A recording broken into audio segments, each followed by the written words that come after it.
Capital Político es un podcast que se ocupa de las noticias más importantes de Colombia, Bogotá y el mundo. Soy Santiago Rivas y nuestro temario está cifrado en la noticia más importante de esta semana, que es el traspaso de gobierno entre Iván Duque y Gustavo Petro.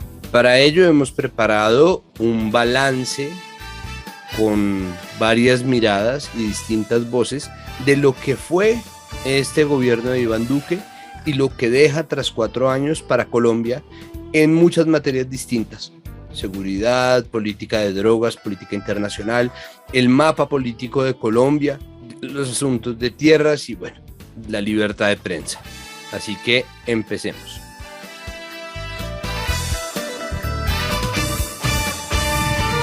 Este domingo 7 de agosto acaba el gobierno de Iván Duque.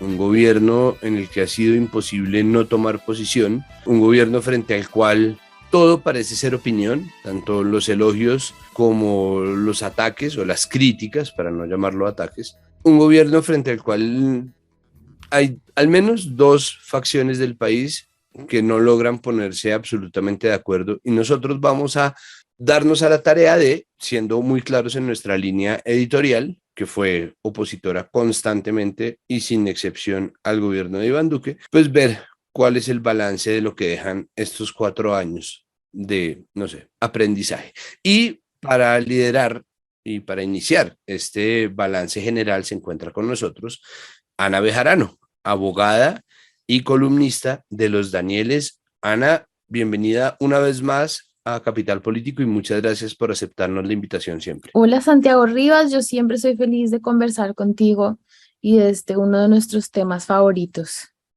Sí, nuestro tema recurrente. Y pues precisamente, Ana, para eso la invitación para poder sentarnos a hablar una vez más y tal vez, quien quita, por última vez acerca del gobierno de Iván Duque.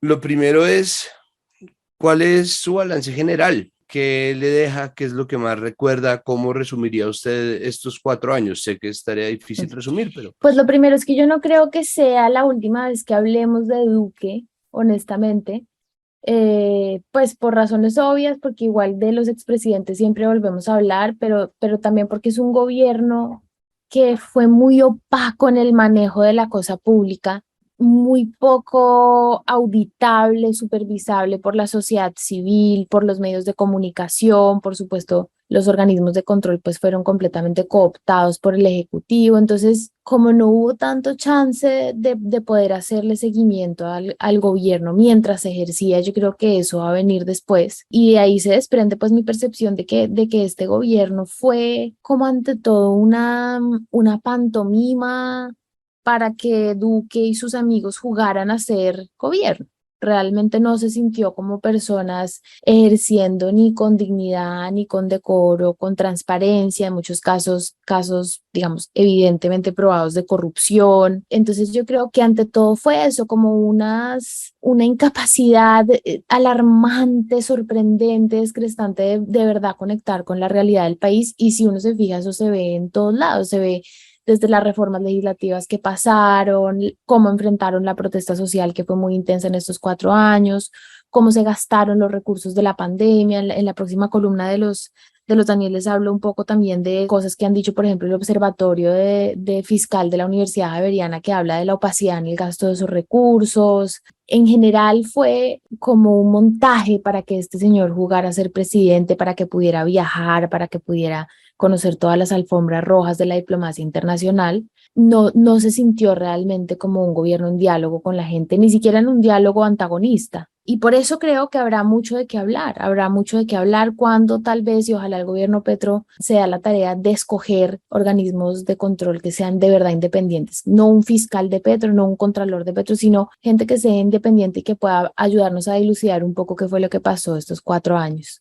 ¿Cómo se explica que exista una brecha tan clara entre lo que está diciendo el presidente sobre su propia gestión y lo que muchísima gente opina? No es tanto un tema de opinión, Por supuesto, yo tengo la mía y la tiene Santiago Rivas también. El problema es que ya los indicadores, los organismos sociales encargados de medir estas cosas ya lo están midiendo. Transparencia por Colombia, Transparencia Internacional sacó el último informe sobre el gobierno de Duque, dice que hay opacidad en los recursos, que digamos, por ejemplo, la FLIP, el último informe de la FLIP también habla de la persecución a periodistas, del exceso en la inversión en pauta. No, ya no dejan de ser opiniones y se convierte como en hechos medibles de un gobierno que hizo todo lo posible por ahuyentarse completamente de la realidad. Yo honestamente creo que eso parte de la incapacidad de Iván Duque de gestionar adecuadamente el ejecutivo, de su falta de preparación, pero sumado a eso también de una característica personal, creo que de él y en general de los políticos, pero sin duda la ostenta él, y es pues una vanidad enorme, una incapacidad de rodearse de gente que realmente lo pueda uno asesorar. Estaban como de paseo, como venga, juguemos a ser elegantes, y no una persona que le dijera, oiga, no pase esta reforma tributaria, no lo haga así, no la comunique de esta manera, que esto va a generar un estallido social o un caos social, digamos. No estaban listos para enfrentar la crítica y nunca lo estuvo. Hace poquito en la entrevista que tuvo Duque con los informantes, lo dijo, yo no oigo prensa, yo no veo redes sociales, yo no me ocupo de eso. Y eso es ante todo pues el talante de una persona muy poco democrática, pues que no es realmente un estadista, no está preparado para liderar el Estado, no tiene concepción de los poderes y de los contrapoderes en la democracia, y por supuesto de una persona muy insegura, ya él como persona absolutamente incapaz de afrontar cualquier crítica, de tramitarla, de contestarla, y se rodeó pues de la gente que le permitió hacer eso. En general, por mal que se gestione un gobierno o por, no sé, ridículas, molestas, reprobables que sean las acciones de quienes están en el poder, a menudo es fácil encontrar cuál es el propósito, cuál era el objetivo que se habían trazado, sin que esto, por supuesto, justifique lo que se haga, como pasa en el caso del gobierno Uribe y las ejecuciones de civiles mostradas como bajas en combate y pues el todo vale la guerra y el todo vale la guerra política, pero en el gobierno Duque me parece a mí es mucho más difícil evaluar cuál podría ser ese propósito, cuál podría ser el objetivo más allá de eso que usted dice, de surtirle a Duque y su grupo de amigos una posibilidad de comportarse como un gobierno. ¿Había algo detrás de eso? ¿Existe algún propósito? Porque creo que eso es crucial para al menos empezar a construir, así sea en contra de lo que se hizo. Yo sin duda creo que hay motivos muy sólidos para decir con absoluta confianza que en este gobierno hubo altos índices de corrupción, y para uno tener altos índices de corrupción y mantenerlos, pues hay que tener una sociedad civil que no esté informada, hay que dejar el diálogo con la sociedad civil, con los periodistas, con los organismos de control cuando están de verdad llamados a supervisar. Yo creo que parte del aislamiento también del gobierno Duque fue como vamos a hacer lo que se nos dé la gana con esta cosa que se llama el Estado, con esta cosa que se llama la cosa pública, y punto, y nadie nos va a decir que lo estamos haciendo mal. Toca ver, en todo caso, qué investigaciones se abren, qué dicen los jueces, porque yo creo que es de tal magnitud lo que ocurrió que es imposible que eso no ocurra.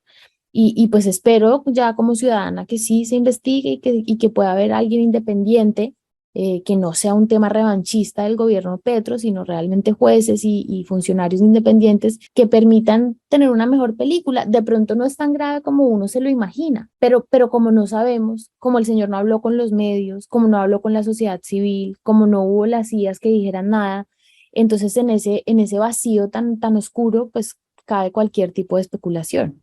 Así a primera vista y antes de que entren precisamente a hacer las evaluaciones pertinentes, ¿cómo deja a Colombia el gobierno de Iván Duque? Democráticamente, en índices democráticos, deja la institucionalidad colombiana muy frágil. Lo había dicho Transparencia Internacional hace 2 años, lo vuelve a decir ahora. El tema de la cooptación de los organismos de control es pues absolutamente nefasto, y no estamos diciendo que antes no hubiese fiscales o procuradores o contralores que tuvieran una línea política o incluso jefes políticos, pero el nivel digamos, de alineación de estos organismos con el Ejecutivo es muy grave para la democracia. En términos democráticos también persiguió a la prensa, utilizó sus funciones de regulación de las comunicaciones, y usted y yo hemos hablado de esto mucho, para perseguir el periodismo independiente. Entonces, en términos democráticos, yo creo que es nefasta su gestión. En términos económicos, que además pues no es mi tema, pero lo dijo Mauricio Cárdenas esta semana en un trino, que pues el déficit fiscal en Colombia es absolutamente alarmante. Sale este presidente con uno de los déficits fiscales más altos que ha existido en la historia reciente de los presidentes salientes, porque la inversión en deuda, digamos, el incremento de la deuda pública también parte pues de un presidente que no tenía políticas públicas serias, que estaba era gastando y haciendo favores, y vemos lo que pasó este último año. Hicieron todo lo posible por raspar la olla hasta el último pedacito de lo que había, que era como una forma de decirle a Petro: no lo vamos a dejar gobernar con nada y le va a tocar venir aquí a pedir plata, a ver qué hace, hacer reformas tributarias. Pero pues en términos de estadista, pues es hacer un daño gigantesco al país. No trajo a la mesa tampoco políticas públicas importantes. Se dio lora con el tema de la economía naranja, pues que la verdad eso no es nada, Santiago. La economía naranja se la inventaron hace cientos de años, y es impulsar las artes y la tecnología para que haya crecimiento social y crecimiento empresarial, punto. Eso no es otra cosa. Entonces él creyó pues que se está inventando la nueva teoría económica. No hubo tampoco, digamos, avances en otras políticas que fuesen serias.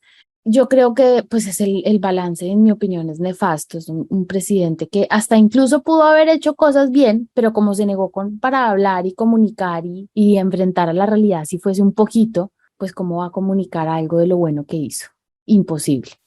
Y no hay nada que sea rescatable dentro de las cosas que hizo Duque, algo para decir, bueno, ok, está bien. Hablando, por ejemplo, sobre el gasto, mucho se habla de la pandemia, y de hecho en el momento en que estábamos pues en el confinamiento de la pandemia, se repitió hasta el cansancio que la pandemia le había otorgado una agenda que no tenía el gobierno Duque, ¿no? Entonces, ¿explican algo la pandemia aparte de esto que pasó? ¿Existe algo rescatable?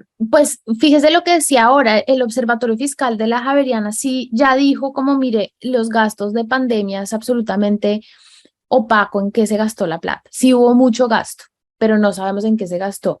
Es cierto, sí, que se vacunó a la gente y se vacunó rápido, eso es cierto.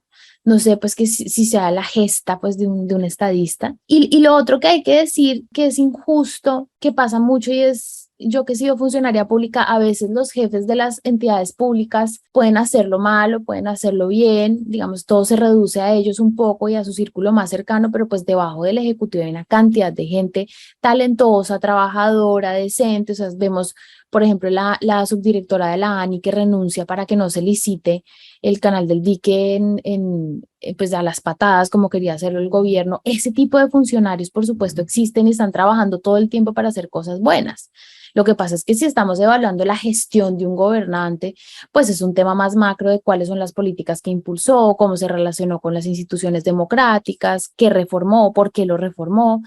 Entonces, en esos términos, yo diría que no hay realmente nada así que uno diga: uy, qué bueno. Se habló también, por ejemplo, del tema de los migrantes venezolanos. En mi opinión, pues eso ya venía desde antes, tampoco fue un gran avance, y fue más papel que cualquier otra cosa. Yo creo que Duque hizo algo que es bueno, digamos, en términos abstractos, y es que en el papel quedaron cosas buenas. Hizo un montón de reformas para temas de corrupción, pero pues en la práctica tumbó la ley de garantías. Bueno, eso también fue legal, tumbó la ley de garantías para usarla con fines electorales, para usar la contratación pública con fines electorales. Entonces, de pronto en el papel hubo reformas y cosas que son útiles y que serán útiles para un presidente que llegue con intención de ser pro y de hacer las cosas bien y de pensar en alguien más que no sea él y su hermano y su grupo de amigos de la serie Arboleda, como creo que hizo Iván Duque. Para terminar, ¿cuál debería ser la primera acción del gobierno Petro frente a lo que deja el gobierno Duque en materia del Estado? Honestamente, yo cada vez me convenzo más de que es necesario convertir, por lo menos momentáneamente, al Congreso en una institución que no importe tanto, porque es que no podemos seguir creyendo este santanderismo de este país, que entonces todo le apuestan a la reforma legal. Por supuesto que hay cosas que hay que cambiar y el tema fiscal tiene que pasar por ley, un montón de cosas, pero en la medida que todos los proyectos políticos y visiones de país tengan que ser tramitadas por el Congreso, pues van a seguir teniendo el poder enorme que tienen para sacarle el jugo a cada una de estas reformas y jugó en beneficio propio y no, por supuesto, de la gente que los eligió. Entonces yo no le apostaría a una reforma legal. Yo en realidad lo que apostaría, a mí sabe que me encantaría, usted me va a decir que estoy loca, una persona que diga, un presidente que diga, yo les voy a mostrar cómo estos congresistas cómo se hacen comprar para pasar las leyes y los voy a desnudar a todos y los voy a denunciar y ya, y no pase más leyes. Mientras tanto, yo sé que pues esto es una utopía y van a decir esta vieja está loca, pero ¿no sería tal vez mejor que estemos desmontando todas estas cosas en lugar de estar creyendo que es que vamos a pasar leyes? ¿Cuántas leyes tenemos? Nosotros tenemos una constitución modelo para el mundo, Santiago, y las cosas escritas aquí en Colombia no necesariamente denotan en mejor calidad de vida para la gente, ni en justicia social, ni en igualdad. Entonces de pronto hay que desmontar esos sistemas corruptos, silenciosos, que se están carcomiendo la institucionalidad. Yo creo que el presidente, congresista que hiciera eso, imagínese un documental dirigido por Santiago Rivas. Así se compra el Congreso de la República en Colombia. Ana, muchísimas gracias por ayudarnos a hacer este resumen. Espero que, pues nada, podamos encontrarnos una vez más ahora que este país se va a volver un paraíso a hablar sobre las cosas del gobierno. Claro que sí. Aquí volveré siempre. Gracias, Santiago Rivas, por tu invitación.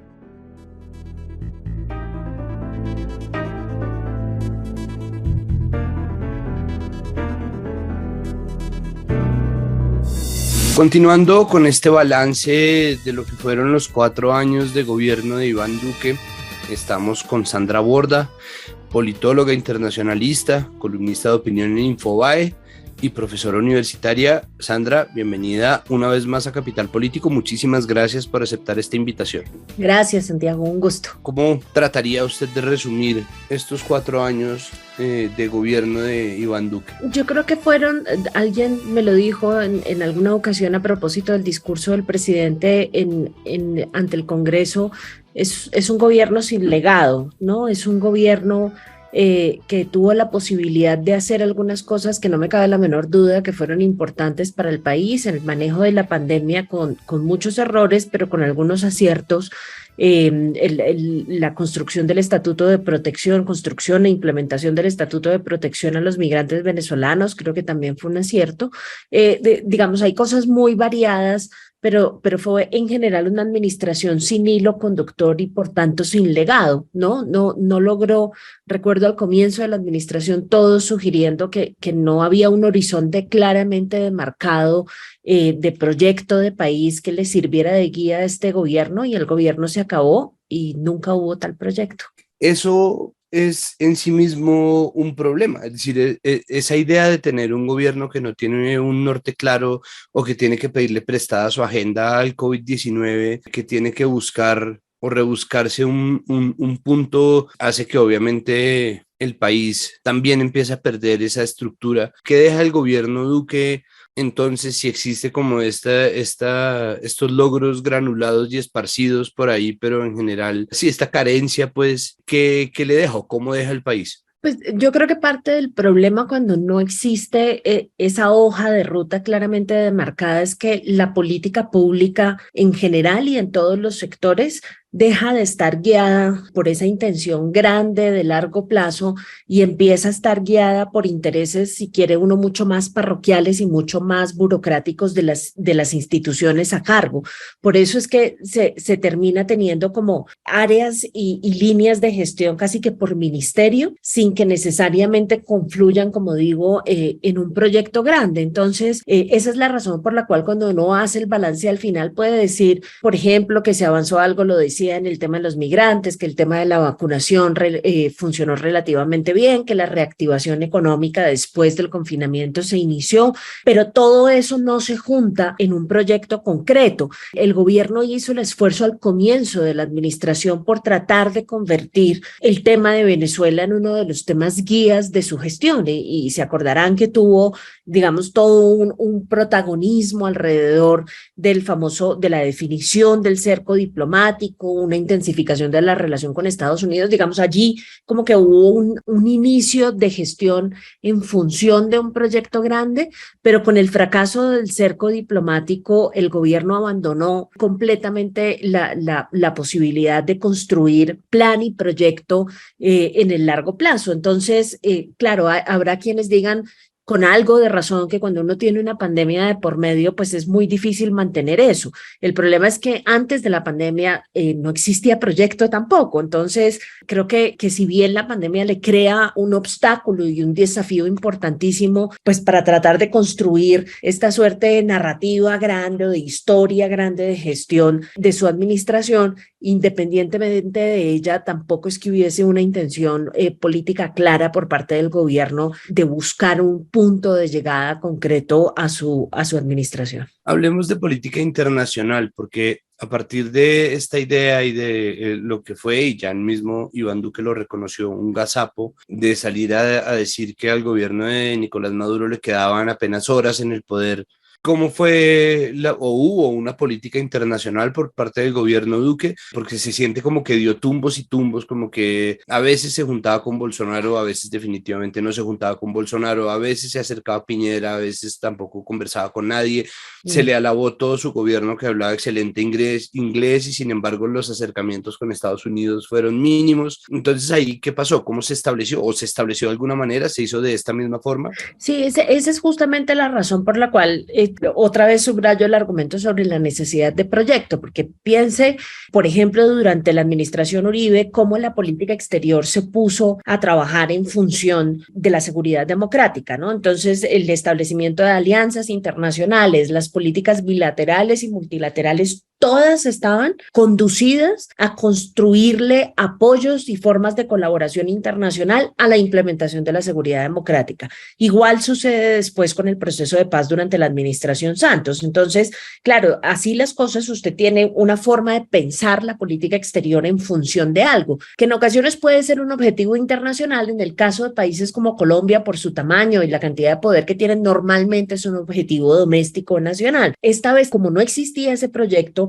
no se supo muy claramente a dónde quería llegar el presidente Duque con la política exterior. El plan con Venezuela, como decía antes, fracasó completamente, y lo que observamos en materia de las relaciones con Estados Unidos fue un intento en la segunda parte de su administración un tanto desesperado por tratar de construir los vínculos con la administración Biden después de que su propio partido se dedicó a hacerle campaña abierta y explícitamente a Donald Trump en las elecciones presidenciales. Entonces fue un ejercicio casi de apagar un incendio que su propio partido armó sin éxito, además, porque se acabó la administración y las relaciones con la administración Biden fueron bastante frías y bastante distantes. Y entonces no hubo oportunidad de construir ahí una forma de aproximarse distinto a Estados Unidos, que es nuestra relación internacional más importante, porque, insisto, estábamos tratando de enmendar el daño hecho. Entonces, yo siento que ahí no avanzamos en nada, no se avanzó. A pesar de lo que dice la canciller, no se avanzó en materia tampoco de la reestructuración, el mejoramiento, el funcionamiento del Ministerio de Relaciones Exteriores. Yo tengo grandes dudas de que se vaya a avanzar de aquí en adelante también, ojalá que sí, pero tengo dudas. Pero el Ministerio de Relaciones Exteriores y el Servicio Exterior sigue igual de debilitado, si no más que siempre. Entonces, yo creo que realmente esa sí que es una de las áreas de gestión donde tristemente hay muy poquito tirando a nada. Y eso está, de hecho, cifrado en la misma elección de los cancilleres, ¿no? Carlos Holmes Trujillo fue un tipo que ejerció su cargo en favor de sí mismo, muy visible, que era una persona que desde que entró a la Cancillería habló tanto de sí mismo que se sabía que estaba buscando otro ministerio, que luego consiguió, que fue el de defensa, y luego Marta Lucía Ramírez, a quien ya se sabía que se le estaba subutilizando en la vicepresidencia, pero que la Cancillería tampoco logró la visibilidad que esperaba, que ella misma ha declarado que sale decepcionada de la política. Entonces, ¿Qué pasa con el carácter de la Cancillería y de la elección de los ministerios en general? O sea, ¿cómo se armó este gobierno que logró también generar como esas rencillas, incluso al interior de las bancadas de gobierno? En el caso de la Cancillería, yo diría que además otro factor que terminó por debilitar muchísimo la función de ese ministerio fue ese intento por parte de la asesora del presidente, no recuerdo bien su cargo, de María Paula Correa, ese intento desde la Casa de Nariño de usurparle funciones a la Cancillería para pasárselas a ella en la Casa de Nariño. Eso yo creo que terminó por deteriorar mucho la función de la Cancillería. Desde dentro se cuentan historias muy difíciles sobre gestiones que se adelantaron en el Palacio de Nariño sin consultar a la Cancillería, gestiones internacionales y en las que se cometieron errores garrafales, errores no solamente de protocolo y de forma, sino errores también de contenido. Por ahí hay historias sobre el presidente de Honduras y demás. Entonces, creo que parte de lo que sucedió es que no solamente se feriaron como se ferían siempre los puestos diplomáticos en el exterior, sino que adicionalmente las pocas labores que había adelantado la Cancillería en el pasado, el conocimiento que había acumulado, también se debilitó por cuenta de un traspaso un poco raro e irregular de funciones hacia el Palacio de Nariño, que esperemos se rectifique en la próxima administración. Y con respecto al resto de los ministerios, yo diría que pasó una cosa muy interesante a propósito de algo que le leí a María Fernanda Cabal en estos días, que dice que elogia a la administración Petro porque al menos ellos sí le dieron puestos a su partido, no como hizo Iván Duque. Creo que hay una cosa muy particular y es que los ministerios de Iván Duque estuvieron liderados por personas en muchos casos que no le permitieron construir una suerte de acuerdo político nacional que le permitiera avanzar en distintos niveles.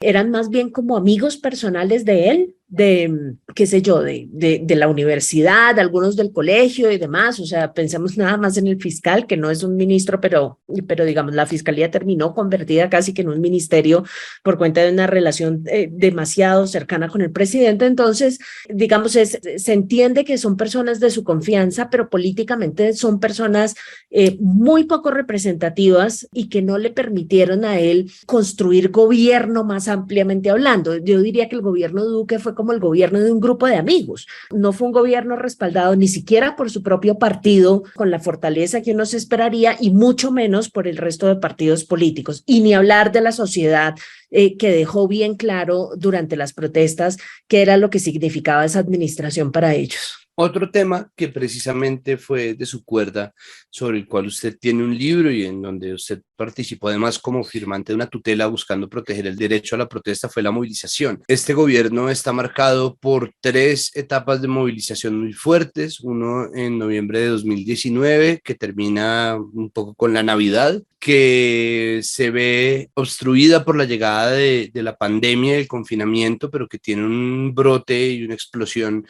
tras la muerte de Javier Ordóñez en septiembre de 2020 y posteriormente el paro nacional de abril de 2021. De agosto de 2018, ¿no? No se le vaya a olvidar que los estudiantes recibieron a Iván Duque con movilizaciones, ¿no? Es que esto viene desde el principio. Es que esto empezó, claro, es que esto empezó empezando. Y sin embargo, es decir, y en medio de eso, pues la reacción del gobierno Duque fue a hacer promesas que no se cumplieron, abandonar las mesas de diálogo, hacer conversaciones que eran más una especie de conversación con sus amigos durante 2019, posteriormente salir tras el asesinato de 13 personas en Bogotá por parte de la policía, vestido él de policía, para después en 2021 entrevistarse a él mismo en inglés y no sentarse a hablar con el Comité del Paro al que sentó a la mesa y no sentarse tampoco con las otras representaciones de la movilización y desacatar un fallo de la Corte Suprema de Justicia que buscaba determinar o garantizar la protección del derecho de protesta. Y creo que eso es un problema, bueno, obviamente en términos del relato, de lo que se puede contar de este país, de la responsabilidad estatal, pero sobre todo, y ya yéndose Iván Duque, en materia de jurisprudencia. Creo que deja un precedente muy difícil para seguir y me gustaría saber entonces qué hacemos con ese precedente, qué podemos hacer, qué puede pasar o qué se le puede pedir al nuevo gobierno en materia de su relación con la movilización. Es una cosa absolutamente fascinante porque casi que los dos gobiernos se van a constituir en dos, si quiere uno, paradigmas, por la positiva o por la negativa, de relacionamiento con la sociedad civil y con su movilización y con las organizaciones sociales. De un lado está este modelo de Iván Duque, que es un modelo que convirtió la protesta social en un problema única y exclusivamente de orden público. ¿Sí? Y que jamás se preocupó por saber cuáles eran las reivindicaciones de la sociedad civil y cómo a eso se podía contestar con política pública. Pero eso sí no es Iván Duque, digamos, eso es la derecha. Para ellos la protesta social no es un derecho reconocido constitucionalmente ni en el derecho internacional, sino simplemente es un problema de orden público que como tal se tiene que tratar, digamos, a punta de fuerza pública. Y ese fue el modelo que vimos, con extralimitaciones de la fuerza pública además, obviamente violaciones a los derechos humanos y digamos todo lo que ya conocemos. Este otro modelo que vamos a observar es un modelo bien interesante porque es un modelo por primera vez en la historia de este país de un gobierno de izquierda que además llegó al poder acompañado de muchas de las organizaciones sociales que fueron protagonistas de la protesta social en contra de Iván Duque. Entonces vamos a pasar de una sociedad civil jugando un papel de oposición acérrima y haciendo uso de la protesta social como una forma de resistencia a un modelo que todavía no conocemos y no sabemos cómo funciona, ¿sí? Todas las organizaciones sociales no están con el gobierno, pero sí muchas de ellas, muchas de las defensoras de derechos humanos, muchos de los defensores de comunidades minoritarias, etcétera, etcétera. Entonces vamos a ver cómo funciona ese modelo, porque esos son dos cosas distintas. Sobre el tema concreto de la protesta, yo creo que, digamos, los antecedentes que hay sobre el trato a la protesta de Gustavo Petro en la alcaldía de Bogotá, pues tampoco son muy de mostrar. Vamos a ver qué sucede, vamos a ver si tiene escenarios de protesta que seguramente los tendrá, cómo los va a tratar, y por ahí también es muy importante analizar un vector adicional que es el de la relación de Petro con la fuerza pública, con la fuerza militar, con la policía, lo que se viene en términos de reforma. El nuevo ministro de Defensa ya ha dicho que quiere reformar la policía, cambiarla de lugar, etcétera, etcétera. Digamos, es una época de muchos cambios y que Petro subsista efectivamente como comandante de la fuerza pública, es decir, que le hagan caso, va a ser importantísimo para entender qué pasa en el relacionamiento entre la fuerza pública y los ciudadanos en escenarios de protesta. Por último, ¿cómo ve usted que deja el gobierno de Iván Duque el país político? Seguramente subsistirá, ojalá subsista. Digamos, yo siempre he sido partidaria de tener sistemas políticos plurales y un sistema político, así como nunca me pareció que un sistema político donde la izquierda no tenía ningún chance de llegar al poder, como sucedía hace algunos años,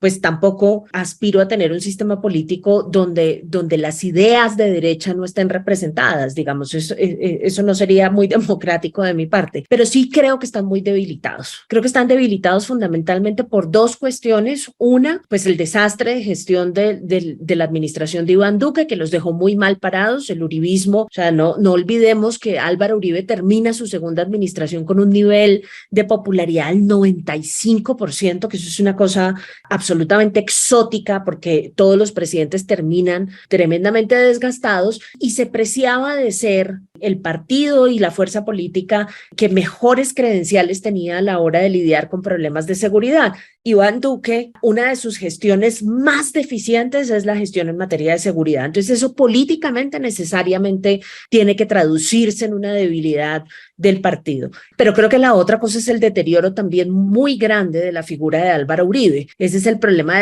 de los partidos personalistas, ¿no? Que concentran, digamos, todo el empuje electoral y toda la fuerza política en individuos, y cuando esos individuos empiezan a entrar en declive, pues el partido se va con ellos al traste. Entonces, y les ha costado trabajo encontrar nuevas figuras políticas que tengan un liderazgo de ese tipo y un nivel de aceptación entre la gente de ese tipo. Eso no lo han logrado hacer. El relevo en materia de liderazgo no ha sucedido en el Centro Democrático. Creo que Iván Duque es la mejor demostración de eso. Entonces, creo que queda un país paradójicamente esta vez metido en debates y en conversaciones políticas mucho más entre el centro y la izquierda que entre el centro y la derecha como lo había sido tradicionalmente.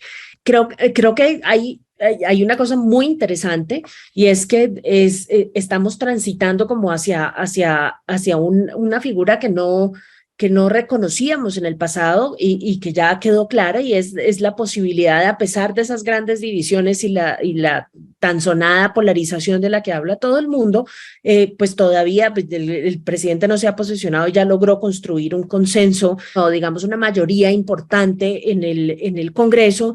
Eso es de notar, es decir, sigue siendo un país político que, a pesar de que no se pone de acuerdo en muchas cosas, sí tiene la capacidad de construir consensos y acuerdos alrededor de las cosas importantes. Luego, creo que la conversación política que sigue es una conversación muy distinta a la que hemos observado durante los últimos años.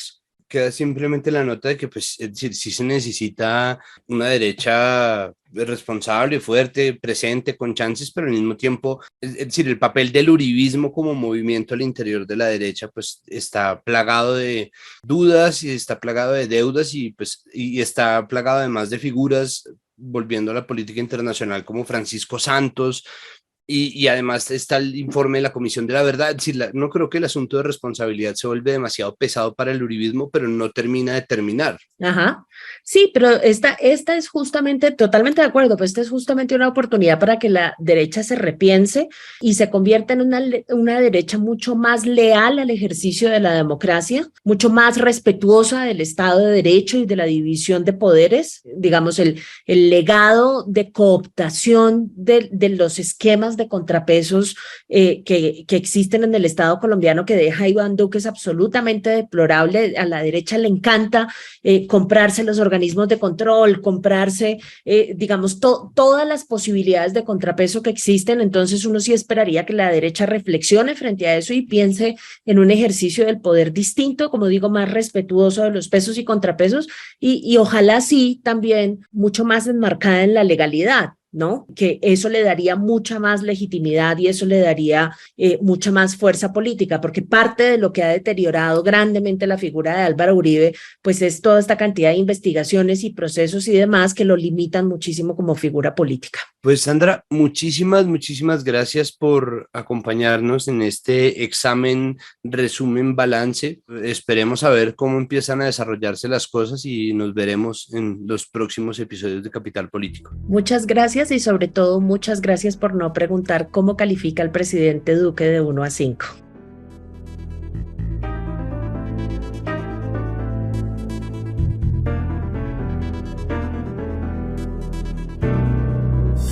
Como bien se ha dicho, hay un tema grande que abarca el gobierno Duque o que empaña el gobierno Duque y es la percepción de que se trató de un gobierno corrupto, es un gobierno que trae grandes manchas y bueno, para hacer un balance de cómo fue o cómo se dio, qué resultados trajo consigo la lucha contra la corrupción durante el gobierno de Iván Duque, está con nosotros Sandra Martínez, directora de programas de Transparencia por Colombia. Sandra, bienvenida a Capital Sonoro y muchas gracias por estar acá con nosotros. Hola Santiago, muchas gracias por la invitación a este espacio, un gusto saludarlos. Bueno, lo primero es, ¿cuál es el balance general? ¿Qué trae o qué trajo, qué nos deja el gobierno Duque en materia de corrupción o lucha contra la corrupción? Frente al balance general del gobierno Duque en la lucha contra la corrupción, yo creo que este seguimiento que hicimos desde Transparencia por Colombia nos mostraría de manera resumida que si bien hay algunos avances particularmente de carácter legislativo y algunos desarrollos, digamos, institucionales, la verdad es que siguen quedando pendientes muchos ajustes y reglamentación de estas normas, por un lado, y por el otro lado, fortalecimiento, digamos, a nivel institucional de las entidades que están encargadas. En términos generales, para la gravedad de la corrupción en nuestro país, creemos que el avance en estos 4 años no es suficiente y necesitaría mucho más resultados contundentes para poder enfrentar este problema, que además está viéndose cada vez más asociado a, digamos, al detrimento o al retroceso en otros indicadores para nuestro país, indicadores de economía, indicadores de calidad de democracia, indicadores de garantía de derechos humanos y cómo durante este periodo vimos la corrupción incidiendo directamente en estos espacios, en vulneración de derechos fundamentales y pues también digamos en afectaciones a la democracia, por ejemplo en temas como el equilibrio de poderes. Entonces en resumen lo que diríamos en este caso en particular es que pues si bien hay algunos avances, la verdad no son digamos suficientes para la envergadura de este problema.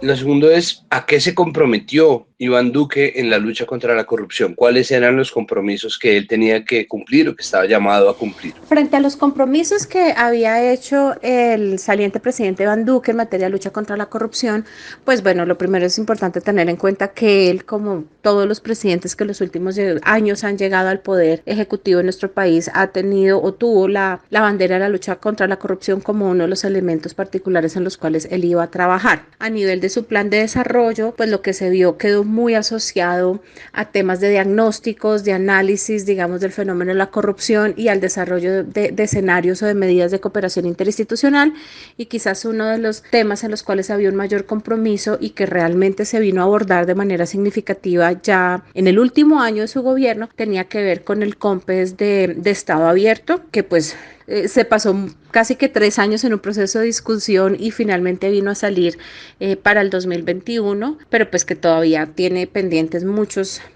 temas asociados a su puesta en práctica efectiva y también a las responsabilidades que recaen en cada una de las entidades pues que quedaron acogidas dentro de este COMPES, y la reforma al Estatuto Anticorrupción, que pues también quedó recogido en una ley que salió a principios de este año y que si bien incluyó unos nuevos elementos y escenarios para enfrentar la corrupción, también queda sujeto a una reglamentación y a un desarrollo, digamos, ya más de su puesta en práctica para que pues se cumpla con estas normas. ¿Qué avances evidenciaron ustedes en Transparencia por Colombia en esta materia? Entonces, en los temas anticorrupción, quizás lo que podríamos, digamos, destacar de este gobierno lo resumiríamos en las medidas, digamos, de carácter normativo, como ya estábamos mencionando. Por ejemplo, encontramos la ley 2195 del 2022, que pues es la que estaba reglamentando y modificando varios aspectos contenidos en el Estatuto Anticorrupción, que era la ley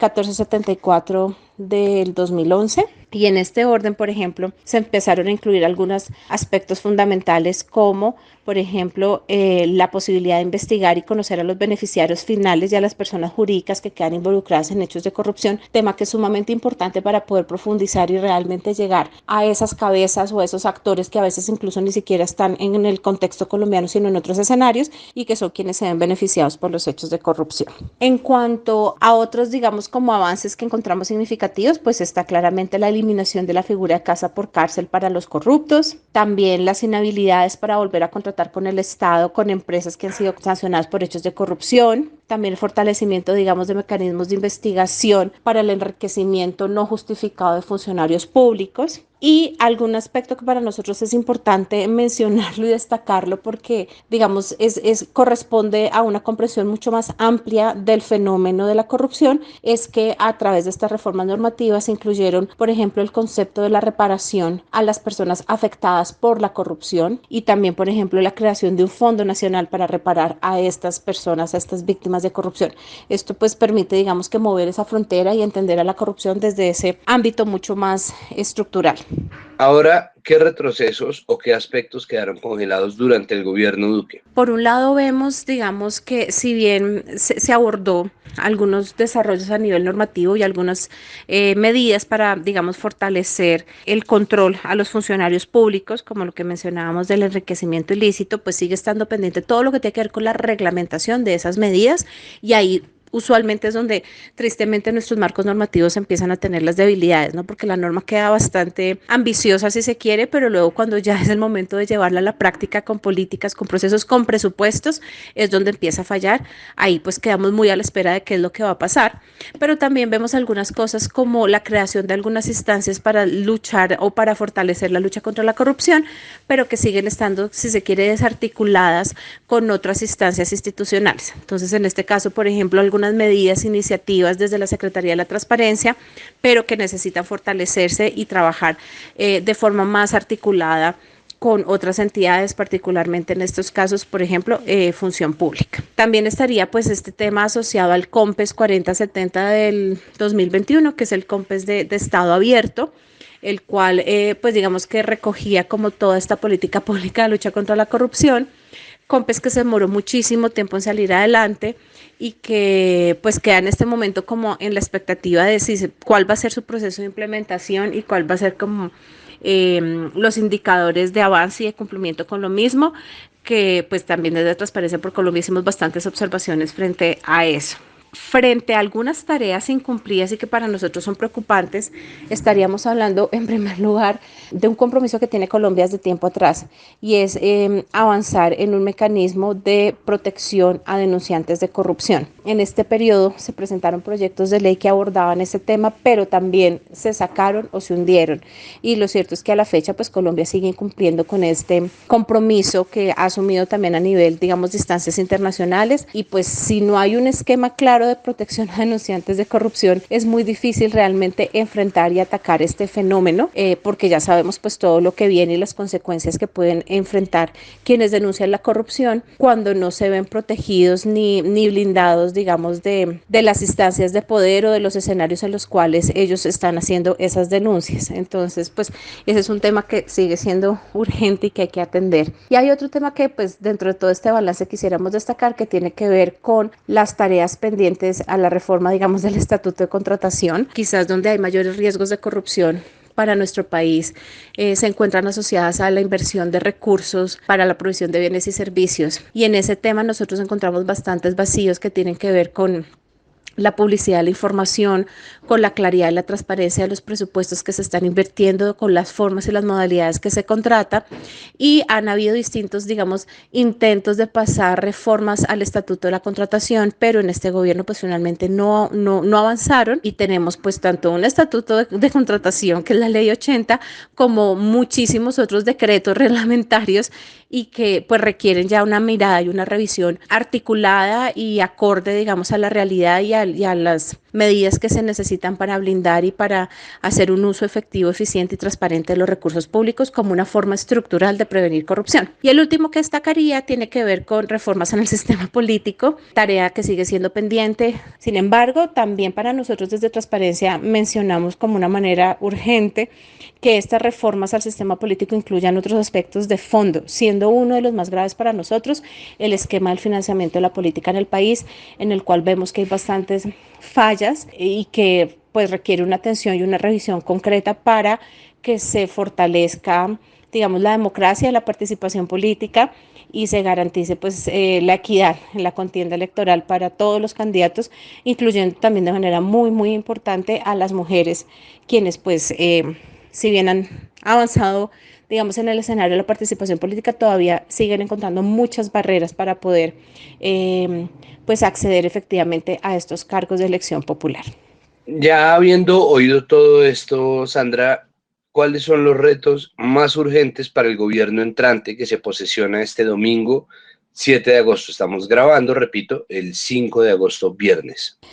Con este, digamos, balance que hacemos de las acciones anticorrupción del gobierno Duque, pues tendríamos que preguntarnos entonces esos retos más urgentes para el gobierno entrante.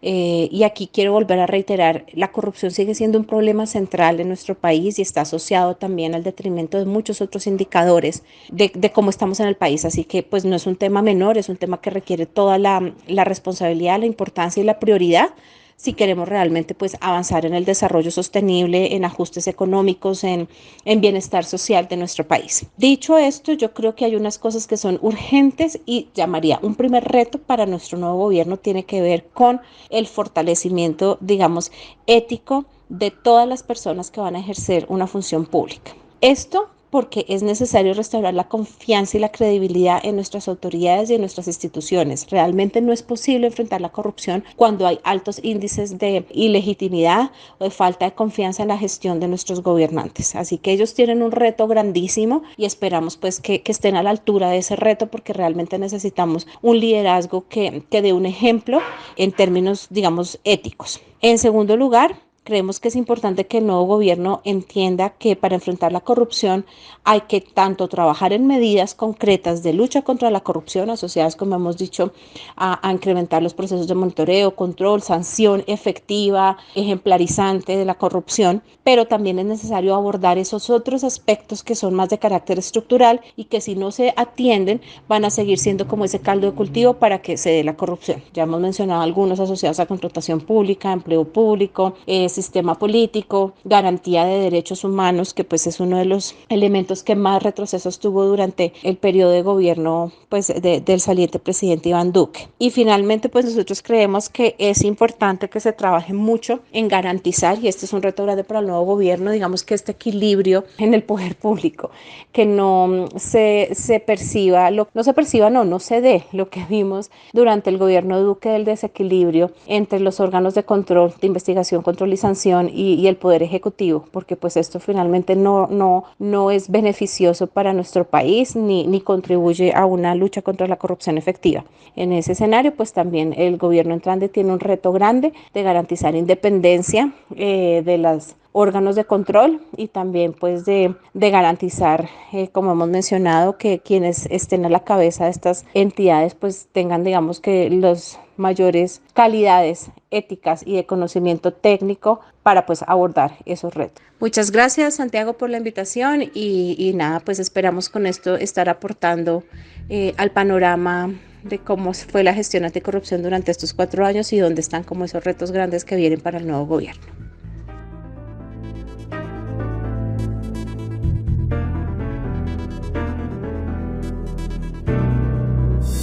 Uno de los temas centrales durante el gobierno Duque, que fue un gobierno que llegó a la Casa de Nariño cabalgando en el triunfo del no en el plebiscito de 2016, pues fue la implementación de los acuerdos de paz, un tema que hasta los últimos días ha sido tema de, es que ya ni siquiera es controversia, porque las investigaciones y revelaciones sobre el gasto desmedido y muy opaco, sobre la corrupción con los dineros de la paz y sobre la inoperancia de muchos de los mecanismos dispuestos en la hoja de ruta que se supone son los acuerdos firmados en el Teatro Colón en noviembre de 2016, pues es obviamente uno de los panoramas preocupantes para un país que iba en la ruta hacia cerrar heridas históricas, para tratar de hacer el balance sobre estos temas en el gobierno Duque. Se encuentra con nosotros Paula Villa, directora de litigio de la Comisión Colombiana de Juristas. Paula, bienvenida a Capital Político. Muchas gracias por aceptar esta invitación. Gracias a ti, Santiago, por la invitación. Encantada de estar acompañándoles. Lo primero, Paula, es pues cuál es la sensación general con respecto a la relación del gobierno Duque con los acuerdos de paz. Bueno, realmente la actuación del gobierno demuestra no solo un desinterés por cumplir los acuerdos de paz, sino además también una clara forma de desarmar lo allí acordado. Y eso se evidencia, como tú bien lo mencionabas en un inicio, desde los escándalos de corrupción que se han evidenciado hasta la disposición política, presupuestal que se determinó para los mismos. Evidentemente y lamentablemente ha sido una situación que lo que ha generado es precisamente unas situaciones en los territorios que llevan a una mayor inseguridad, a una mayor brecha de las situaciones de desigualdad que precisamente pues hacen que hoy en día tengamos un panorama mucho más complejo que el iniciado, el que se presentaba al momento de la firma de los acuerdos de paz.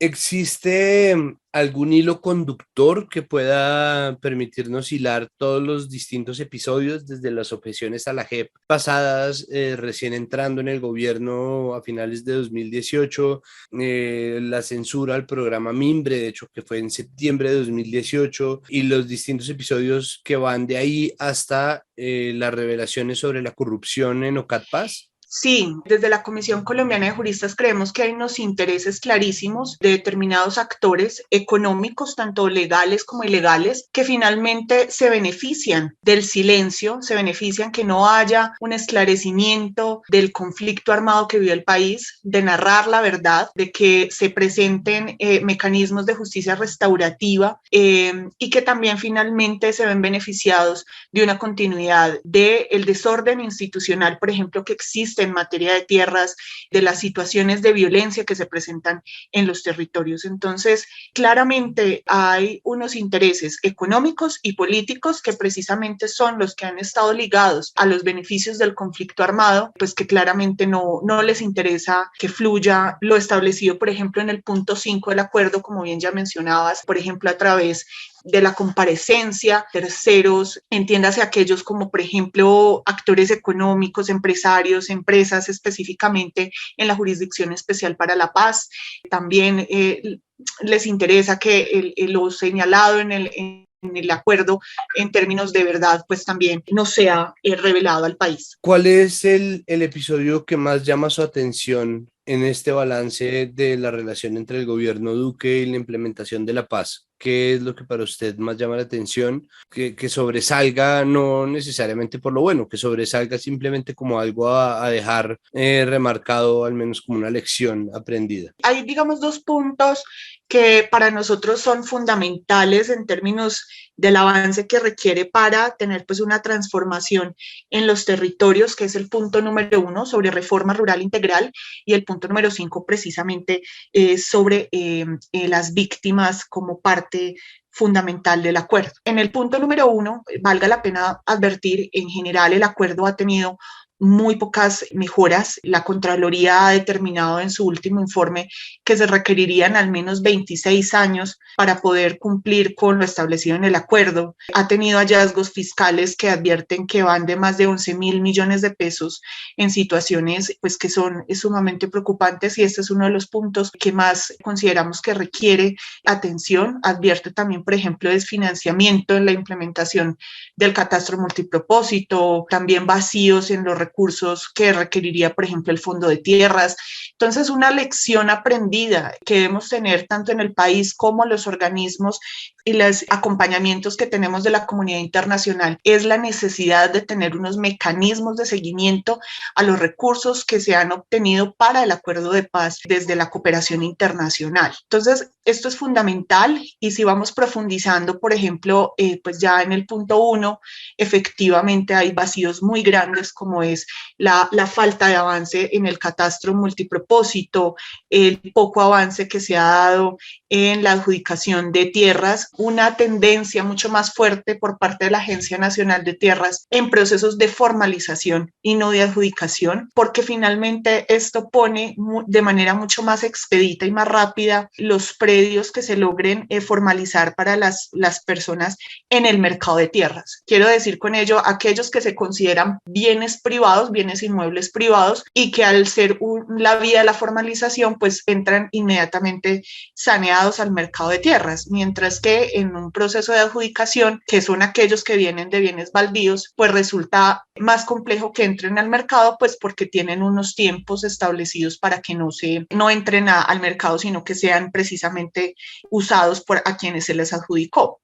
Pero tenemos situaciones también complejas como aquellas relacionadas con la falta de la creación de una justicia agraria en el país, situación que a pesar que ha habido desde el gobierno de Santos se presentó proyecto, luego este gobierno de Duque presentó un proyecto, pero un proyecto que parecía bastante, digamos, por cumplir el requisito, porque realmente no se hizo ningún ejercicio al interior del Congreso para que este fuera tramitado y aprobado. Entonces, a más de 5 años del acuerdo, pues seguimos todavía sin una justicia agraria en el país. Esto un poco para mencionar algunos de los temas que más nos preocupan en materia del punto 1, pero en el caso también del punto 5 nos preocupa muchísimo también todos los ejercicios de estigmatización y de intentar torpedear el ejercicio de la Jurisdicción Especial para la Paz específicamente en el país. ¿Cómo queda después del gobierno Duque la posibilidad de hacer esa paz total de la cual habla el gobierno entrante de Gustavo Petro? El reto es aún mayor en la medida en que durante el gobierno de Duque pues hubo un crecimiento clarísimo de los actores armados ilegales en el país, como bien ya lo señalas, efectivamente el crecimiento y la expansión del ELN, de las disidencias de las FARC, de las AGC. Sin embargo, tenemos una mirada positiva frente a las posibilidades que va a tener el gobierno de Petro en términos de las negociaciones que se puedan dar con estos actores. Partiendo, digamos, ya tenemos un modelo de acuerdo, de unas acciones transicionales que nos permiten, digamos, tener también unas reflexiones, sin embargo, también con la claridad que no necesariamente son aquellas las que se van a ajustar a estos procesos. Entonces, partimos de un escenario complejo, de un escenario con mayores actores, con una mayor expansión, una mayor capacidad, lo cual significa situaciones mucho más difíciles, pero también como unos aprendizajes que nos permiten poder decir se requiere actuar de determinada manera. También va a ser un reto grande, por supuesto, la cartera de defensa en esta materia, y este será un tema efectivamente al que se le deberá prestar muchísima atención. Creemos que es uno de los retos más contundentes que va a tener este gobierno entrante y, por supuesto, algo en lo que se debe dedicar. Un punto también muy importante en términos también de retos, pero de oportunidades también en los escenarios territoriales a través de los programas de desarrollo de enfoque territorial. Creemos que es un modelo bien interesante, pero que requiere y que uno de los retos más grandes va a ser precisamente la interinstitucionalidad. Allí hay muchísimas propuestas de las comunidades puestas en la mesa, muchas de ellas sin ruta para adelantarse precisamente, pero que efectivamente lograr que el acuerdo de paz llegue a los territorios, se escuche a las víctimas y a las comunidades en general, se tenga en cuenta su participación como elemento fundamental para el desarrollo del país y en particular para unas políticas territoriales y agrarias, pues resultarán fundamentales en este ejercicio para el nuevo gobierno. Pues Paula, muchísimas gracias por aceptar esta invitación. Espero que volvamos a encontrarnos aquí en Capital Político. Muchas gracias a ti, Santiago, y espero volver a encontrarnos en una nueva oportunidad.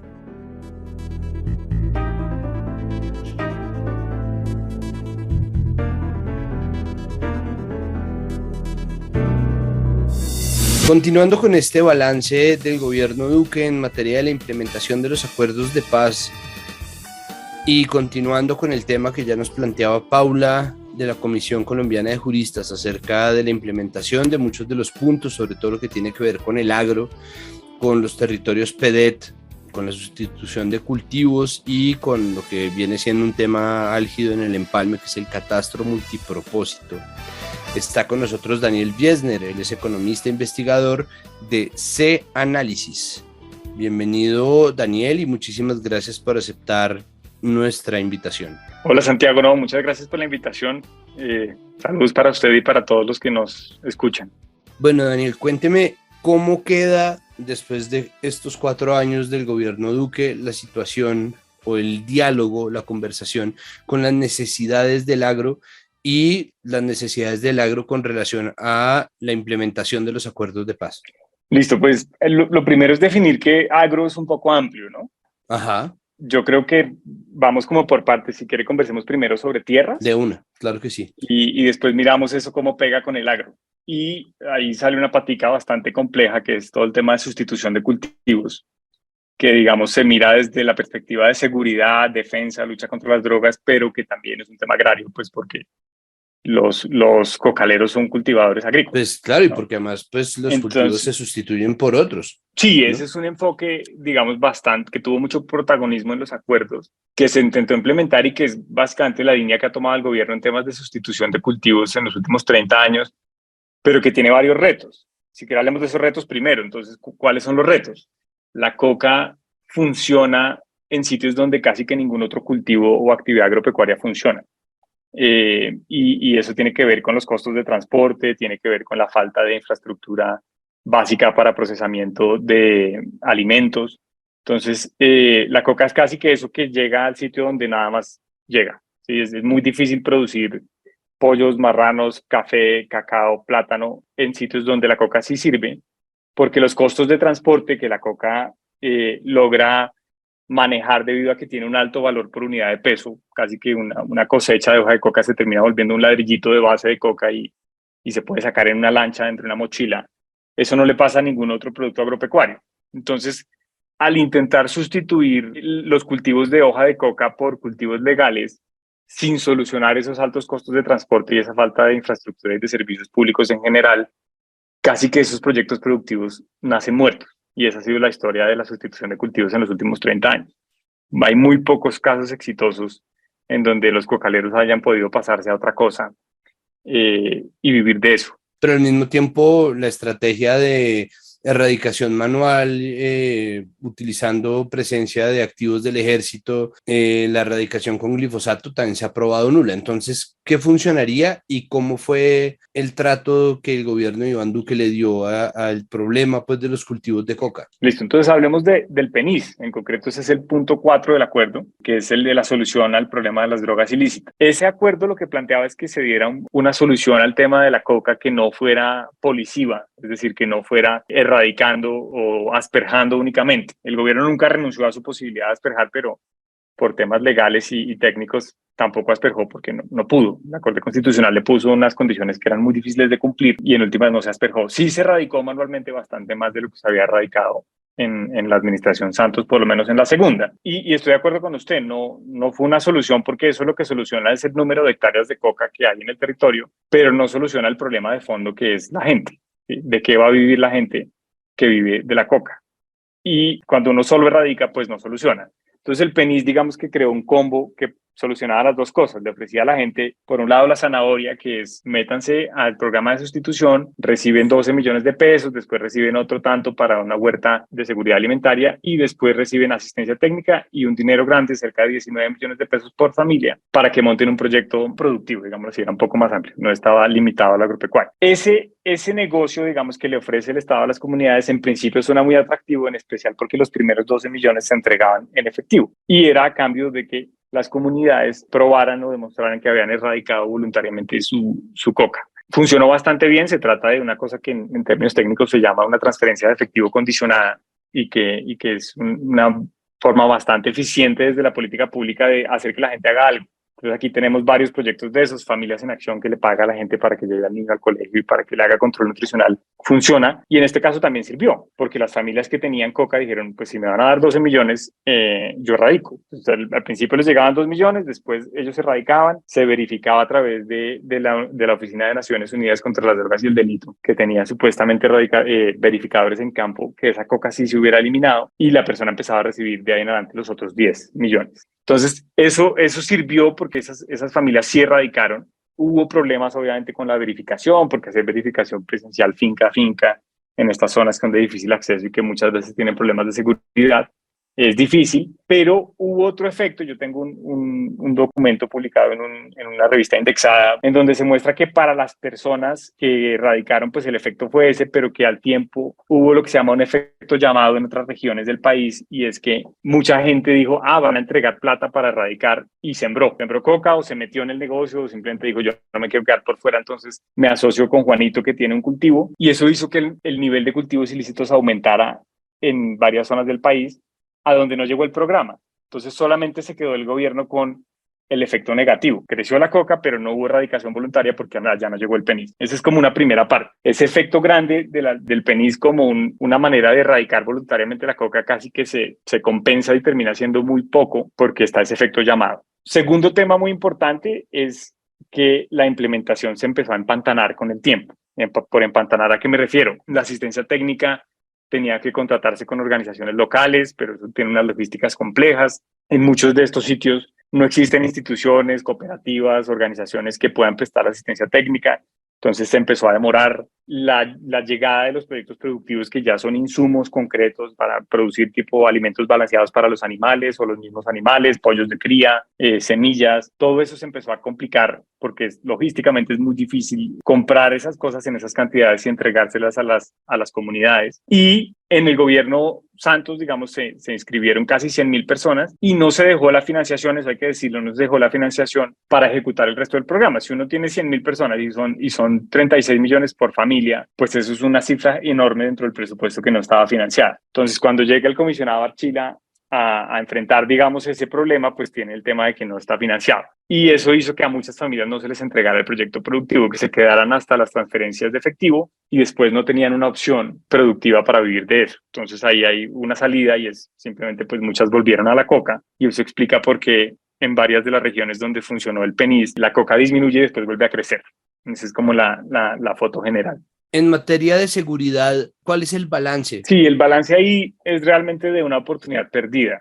¿Por qué? Porque el PENIS es un programa que se diseña pensando en que el Estado va a tener el control del territorio. Y eso pudo haber sido cierto, porque una vez salen las FARC, se firma el acuerdo, el territorio queda, digámoslo así, libre de actor armado por un rato. Eso nunca es permanente. En temas de seguridad no hay un vacío, sino que si el Estado no lo llena, alguien lo llena. Yo alcancé a estar en zonas de Putumayo, en zonas cocaleras del Putumayo, con infantes de marina que me decían, mire, hace 3 meses no tenemos un evento de seguridad, no hay un combate, no hay un disparo, esto está tranquilísimo. Estuve en Tumaco también metido en veredas que estaban bastante tranquilas.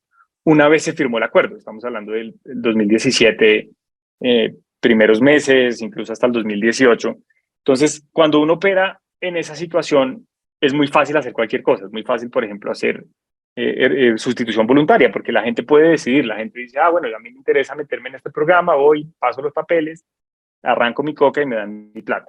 Pero una de las grandes fallas del gobierno de Duque es que no aprovechó esa ventana de oportunidad para copar el territorio y ofrecer seguridad desde el Estado y quedó libre para que otros actores armados entraran. Entonces la situación en Tumaco, por ejemplo, se deterioró rapidísimo porque el Estado no llegó a las veredas, la fuerza pública digamos que tiene una cobertura bastante insuficiente y hoy en día tienen más de 20 grupos armados disputándose cada uno de los ríos, cada una de las zonas cocaleras. En el Putumayo pasó algo similar y en el Guaviare y en Meta con las disidencias, digamos, en su momento de Gentil Duarte que empezaron a crecer rápidamente y a copar esos espacios. Y ahí pasó algo muy grave y es que un programa de estos ya no funciona cuando el Estado no tiene el control territorial. Y no solo no funciona, sino que empieza a generar consecuencias graves. Por ejemplo, los líderes sociales quedaron expuestos. Las personas que se habían comprometido con el Estado a impulsar el programa en los veredas, que muchas veces eran personas que habían tenido una cercanía histórica con los frentes de las FARC en esas zonas, los líderes de las juntas de acción comunal, quedaron expuestas como las personas que están incentivando la sustitución voluntaria y quedaron en una posición antagónica con respecto al nuevo actor armado que muchas veces llegaba ahí a aprovechar las rentas del negocio de la droga. Entonces a esas personas las atacaron y hay estudios, hay un estudio del Centro de Seguridad y Defensa de la Universidad de los Andes que tiene, pues que identifica claramente, digamos, se convirtió en objetivo a las personas que impulsaban el PENIS y que hacen parte desproporcionada de los líderes sociales que fueron asesinados durante el gobierno de Iván Duque. Entonces, básicamente un programa que pretendía darle una salida negociada, humana, civil al problema de la droga terminó poniendo en una situación de riesgo a los líderes sociales de las veredas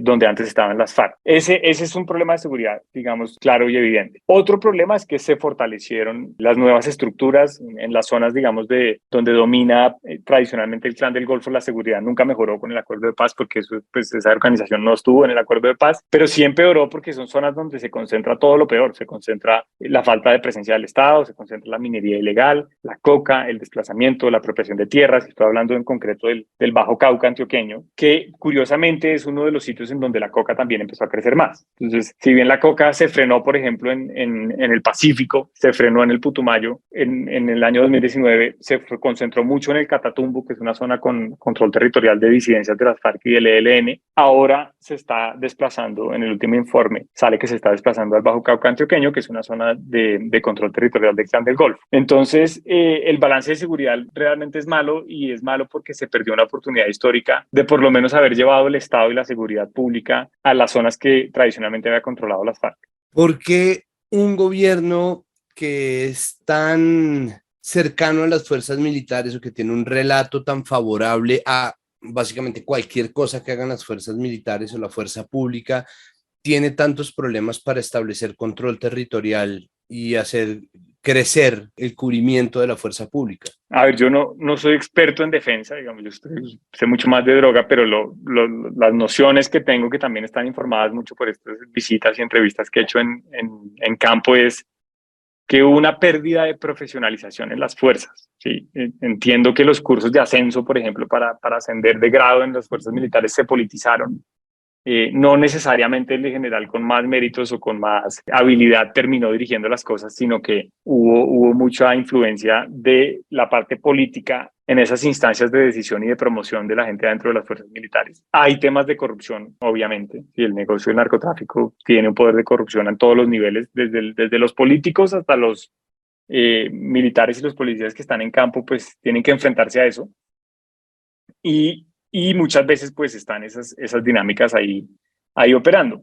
Y yo creo que también hay un tema fuerte en esto, que es de simple falta de conocimiento y de pericia por parte de las personas que estuvieron encargados de los temas. El Ministerio de Defensa era un ministerio que se había profesionalizado bastante, que estaba en manos casi siempre como de lo que llamamos nosotros los violentólogos, que es las personas que han estudiado el conflicto, que entienden sus dinámicas, que saben cómo funciona. Estoy hablando de personas, digamos, como Sergio Jaramillo, que tienen un perfil excelente para eso, tremendamente preparadas, que tenían un equipo debajo que también, digamos, llevaba años de trayectoria en eso. Y en este gobierno esa línea un poco se pierde, ¿no? Se pierde la necesidad de ser una persona calificada para tener uno de estos cargos y se vuelve más es un tema de lealtad, de tener a alguien que defienda al presidente y la línea del gobierno por encima de cualquier cosa, en lugar de tener a la persona más indicada para dirigir esas carteras, ¿no? Hablando sobre proyectos PEDET, lo primero es qué tanto avanzó la implementación. En Bogotá, por ejemplo, se demoraron hasta 2020 en iniciar la implementación de estos, pero durante mucho tiempo fue el punto que más resaltaba el relato positivo que el gobierno tuvo de sí mismo. Y por otro lado, ¿cómo se lee esto a la luz de las investigaciones que muestran la corrupción de la asignación de proyectos a través del OCAT-PAS? Ahí yo creo que ese es un relato agridulce. Entonces, la parte dulce es la gestión, digamos, del comisionado Archila en los primeros años. Él organizó realmente institucionalmente la implementación de los PEDET, creó la arquitectura institucional que se necesita para llevar a cabo esos proyectos, que no es fácil. Fue muy exitoso en la parte de hacer las consultas con las comunidades para diseñar los proyectos que eran el PEDET en el fondo. Entonces, ¿qué es el PEDET? Son unos programas de desarrollo con enfoque territorial y eso en últimas se concreta en una lista de proyectos. Vamos a construir una alcantarilla en la vereda tal, vamos a reformar un puesto de salud o vamos a arreglar una escuela. Eso es el PEDET. Y ahí la gran pregunta era qué proyectos se priorizan y cuáles no. Entonces, la ART, la Agencia de Renovación del Territorio, pues que digamos, depende directamente del comisionado de estabilización, hizo un proceso muy importante de convocar a las veredas en núcleos veredales, de ir a todos los municipios PEDET, que son 170, convocar a todas las veredas, organizarlas en núcleos veredales y hacer unas asambleas, que eran esas asambleas donde hubo tanta cámara y tantas fotos, y donde se definió una lista de peticiones al gobierno por parte de las comunidades rurales de las zonas que han sido afectadas por el conflicto. Eso quedó bien hecho en el sentido de que fue un proceso participativo, pero después esa lista genera una serie de retos muy importantes de implementación y pues yo estuve haciendo entrevistas sobre esto con los alcaldes en varios municipios, en Caquetá hace no mucho, y me decían, pues es que a mí me terminan entregando la lista. La lista se llama el PATR, que es el Plan de Acción para la Transformación Regional. Es una lista de proyectos y el alcalde de un municipio de estos dice,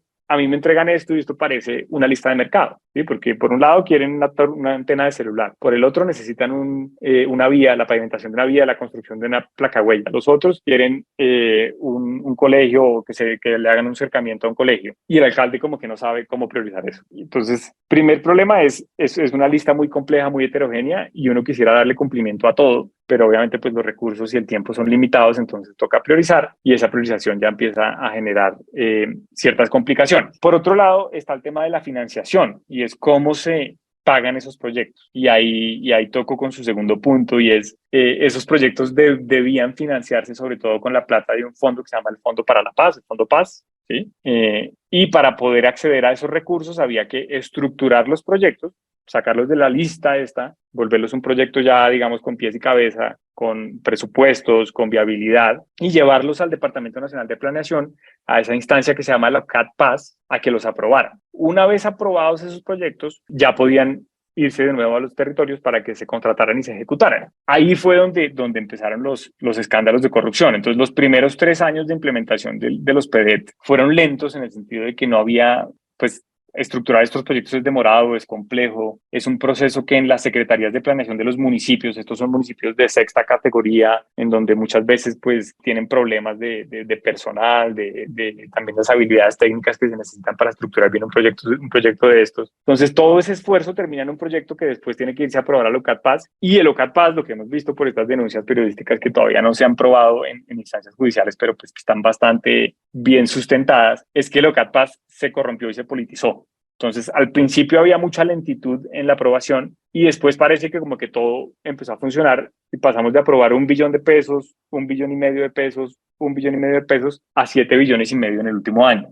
Entonces, los proyectos estaban estructurados, algunos de esos proyectos ya se estaban implementando y después hay como una gran ola de aprobación de proyectos en el último año y ahí es donde se empantana la gestión, porque uno dice, bueno, ¿qué aprobaron? ¿Cómo aprobaron? ¿Se robaron esos 500.000 millones de pesos o no se los robaron? La gestión de la Contraloría ahí es más que cuestionable porque ellos llegan a hacer lo que se llama un control previo y es a decidir qué proyectos entran y qué proyectos no entran. La percepción que yo tenía desde las alcaldías de la gente que había hablado, pues que había entrevistado yo para estos temas, es que desde hace un año no aprobaban ningún proyecto que no tuviera un padrino político, digamos que eso no era ningún secreto, era un secreto a voces en los territorios. Entonces, pues al final yo creo que en el afán de mostrar gestión el comisionado Archila y en la instancia de Locat Paz aprueba mucho más de lo que venía aprobando y seguramente mucha de esa plata quedó comprometida en temas de corrupción, como lo han demostrado las investigaciones periodísticas. Entonces, pues falta ver, digamos, si realmente esos dineros se ejecutan bien. Por ejemplo, la silla vacía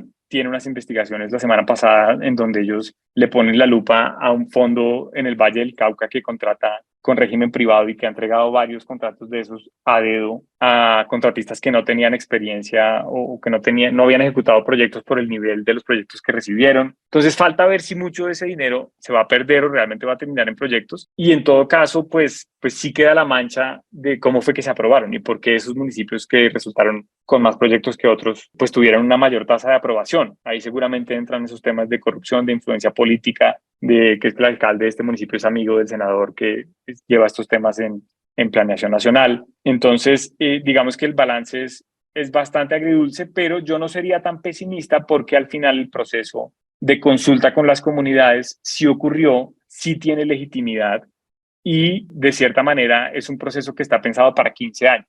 Entonces, así digamos los primeros 4 o 5 años hayan tenido todos estos problemas, el nuevo gobierno tiene la posibilidad de retomar esas listas que construyeron las comunidades y de darles una mejor ejecución. Claro, pero ¿y si la plata, es decir, si no existe financiación, no es un trabajo extra el que toca hacer? Totalmente. O sea, igual la financiación que había no era suficiente. Esa plata que estaba ahí estaba para 4 años, se gastó muy rápido al final. Queda un poco, como dicen por ahí, la olla raspada en ese sentido y hay que buscarle más financiación a los PEDET, pero digamos que el gobierno tiene fuentes de financiación, hay que buscarle un espacio en el presupuesto general de la nación, hay que de pronto reasignar fondos de regalías, temas de cooperación internacional que puedan entrar a nutrir de nuevo ese fondo paz y en últimas, pues la paz, digamos, la implementación del acuerdo de paz es un proyecto continuo que no para, ¿no? Que no es como que en nuestros 4 años ya hicimos todo lo que se tenía que hacer, sino que de todas maneras estaba previsto que hay que buscar financiación adicional. Entonces, pues si esa plata se perdió y se la terminaron robando, obviamente que es un golpe muy fuerte para la implementación del acuerdo de paz y para estas comunidades que de cierta manera estaban esperando esas obras, que les iban a mejorar la calidad de vida. Pero hay muchas otras obras que ni siquiera se han empezado a hacer, que no están financiadas, que no están estructuradas,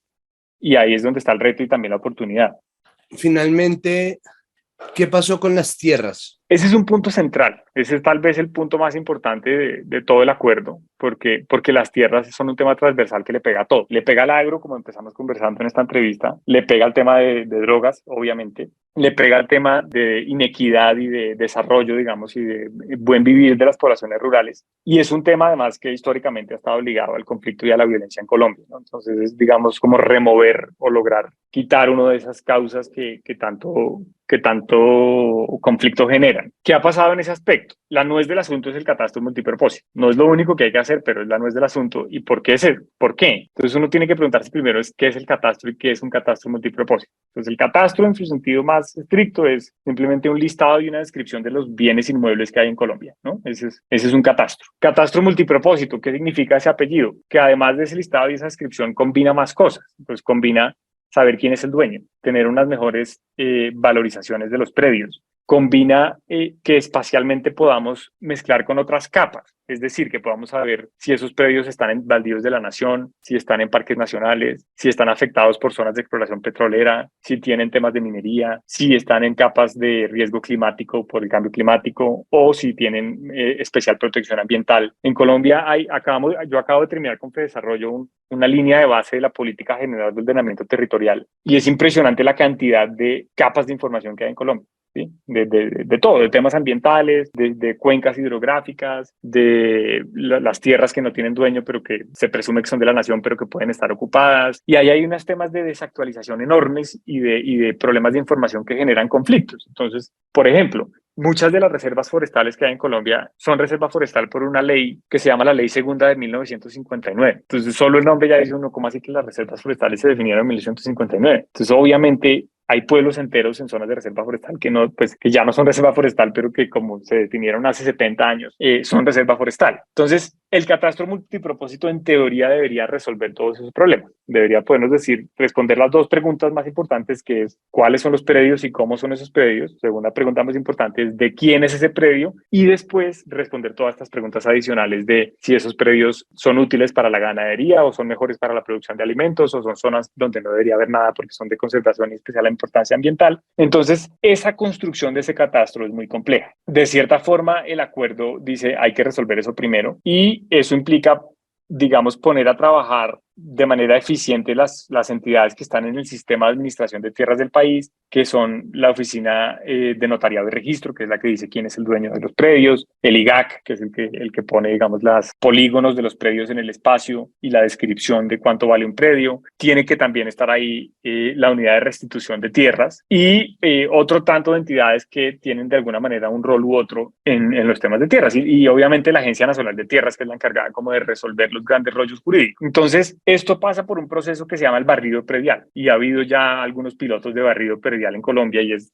llegar a un municipio y empezar a decir de quién es la tierra, que es esa gran pregunta, digamos, compleja, histórica, difícil, en donde empiezan las balas, ¿no? Ese proceso es muy difícil porque no solamente mandar agrimensores a que midan los lotes, sino es pararle bolas al señor que dice, no, es que a mí me desplazaron de ahí, es que ese predio era de mi abuelo, al ambientalista que dice, es que este predio no debería ser un predio porque es parte de una cuenca. Es resolver ese gran conflicto territorial que en Colombia tenemos muy desordenado. Entonces, yo he seguido muy de cerca algunos de esos primeros procesos de barrido predial, y las complejidades son enormes. Entonces hay que ponerles recursos, hay que ponerles gestión política y hay que ponerles pericia técnica a esos problemas para que se resuelvan. El gobierno de Iván Duque en eso fue muy malo. Ellos tenían una meta de dejar al 60% del territorio con catastro multipropósito, y eso quedó en 15%. La Agencia Nacional de Tierras casi que lo poco que ha logrado es desempantanar algunos de los casos que recibió del antiguo Incoder, pero no ha empezado con el proceso de definir cuáles son los baldíos de la nación, empezar a recibir casos privados de personas que están reclamando tierras porque llevan ahí mucho tiempo y que pueden ser de la nación o pueden ser privadas, pero que por posesión, digamos, deben ser desasignadas. Entonces, hay un tema de fondo, y es que esto no es solo un problema de plata y técnico, sino es un problema de político, ¿no? Y social. Y es definir de quién es la tierra en Colombia, es algo que va a demorarse mucho tiempo. Y ese es la principal piedra en el zapato para varios problemas. Aquí le hago una sola conexión con un tema que hemos conversado, y es, esto se conecta fundamentalmente con el PDET. ¿Por qué? Porque algunos o varios de los proyectos que están en esas listas de los PATR, de la implementación del PDET, los proyectos, podrían financiarse desde el nivel municipal si los municipios tuvieran plata, pero los municipios no tienen plata. ¿Por qué no tienen plata los municipios? Porque no pueden cobrar impuestos de manera eficiente. ¿Por qué no cobran impuestos de manera eficiente? Porque no hay catastro. No saben cuántos predios son, ni cómo son, ni dónde están, ni quién es el dueño. Entonces, si uno resuelve el catastro multipropósito, el municipio cobra más impuestos, tiene más ingresos, puede financiar los PDET y de alguna manera balancear esas brechas grandes entre la población rural y la urbana, que es lo que ha generado mucho conflicto en Colombia. Esa es una primera conexión clara entre los temas de tierra y los temas de PDET. En el tema agrario, el nuevo gobierno dice, vamos a hacer una reforma agraria. Lo primero para hacer una reforma agraria y para poder repartir los grandes latifundios improductivos, que es un poco la línea del gobierno, pues es saber dónde están esos latifundios y de quién son y qué tan grandes son y qué tan improductivos son. Si no resolvemos eso, entonces, ¿cómo vamos a repartir y qué vamos a repartir? Ellos dicen que no van a expropiar, entonces si no van a expropiar hay que cobrar impuestos que si la tierra es improductiva deben llegar a lo que se llama un nivel confiscatorio, es decir, que son tan caros que la persona prefiere vender o entregar el predio. Para hacer eso hay que tener el catastro. Para resolver los temas de agua que son, y ambientales y de deforestación que son centrales en el plan de gobierno de esta nueva administración, hay que saber cuáles son las cuencas, dónde están, cómo se cruzan con las capas productivas, qué tanto están las vacas y esa ganadería extensiva que es como el coco en términos de deforestación, cruzadas con los parques nacionales y cruzadas con los resguardos indígenas y con los consejos comunitarios. Entonces, realmente hay un tema, digamos que central en el catastro multipropósito, que no es fácil, que va a necesitar de mucho tiempo, de mucha pericia técnica y de mucho manejo político y de recursos para poderse resolver, y eso desbloquea muchas políticas que arrancan ahí. ¿Cuánto tiempo calcula usted, ya para terminar, que vamos a poder tener un cubrimiento amplio o una implementación amplia de este catastro multipropósito? Pues mire, esa es una pregunta muy difícil porque ofrecer una cifra ahí es especulativo, ¿no? Pero si uno ve la gestión del gobierno Duque, yo no sé cuál fue la línea de base, no sé cómo recibió, pero entrega en 15%, ¿no? Entonces, digamos que más de 15% en 4 años no se hizo. ¿Puede haber una mejor gestión? Obviamente. ¿Puede haber más voluntad política? Pues es obvio, porque digamos que este gobierno fue bastante cercano a los grandes terratenientes, que son los últimos interesados en que ese catastro se haga. Entonces, pues si uno combina esos factores, le mete más voluntad política, mejor gestión, más plata, a lo mejor la tasa de crecimiento, de ampliación del catastro multipropósito mejore, y eso puede ser una mejora exponencial. Podemos estar hablando de que después de 4 años estemos en 50%, pero hay muchos palos en la rueda que se pueden atravesar. Es un tema supremamente sensible para las élites rurales y puede que haya conflicto político, o incluso que ese conflicto político se degenere en violencia, ¿no? Eso ha pasado. Si la situación de seguridad en algunas zonas no permite que ni siquiera las personas de la Agencia Nacional de Tierras vayan a hacer las visitas, o del IGAC vayan a hacer las visitas, y mucho menos hablar de la unidad de restitución de tierras que le restituya las tierras a los despojados, pues todo eso se va a demorar más. Entonces yo, particularmente con un gobierno que está full detrás de esto, me quedaría contento si llegan al 50% del territorio cubierto con un catastro multipropósito. Pero eso es una visión optimista. Pues Daniel, muchísimas gracias, muchas gracias por ayudarnos a entender cuestiones muy complejas y pues para ayudarnos a hacer este balance de lo que han sido 4 años del gobierno Duque. No, con mucho gusto.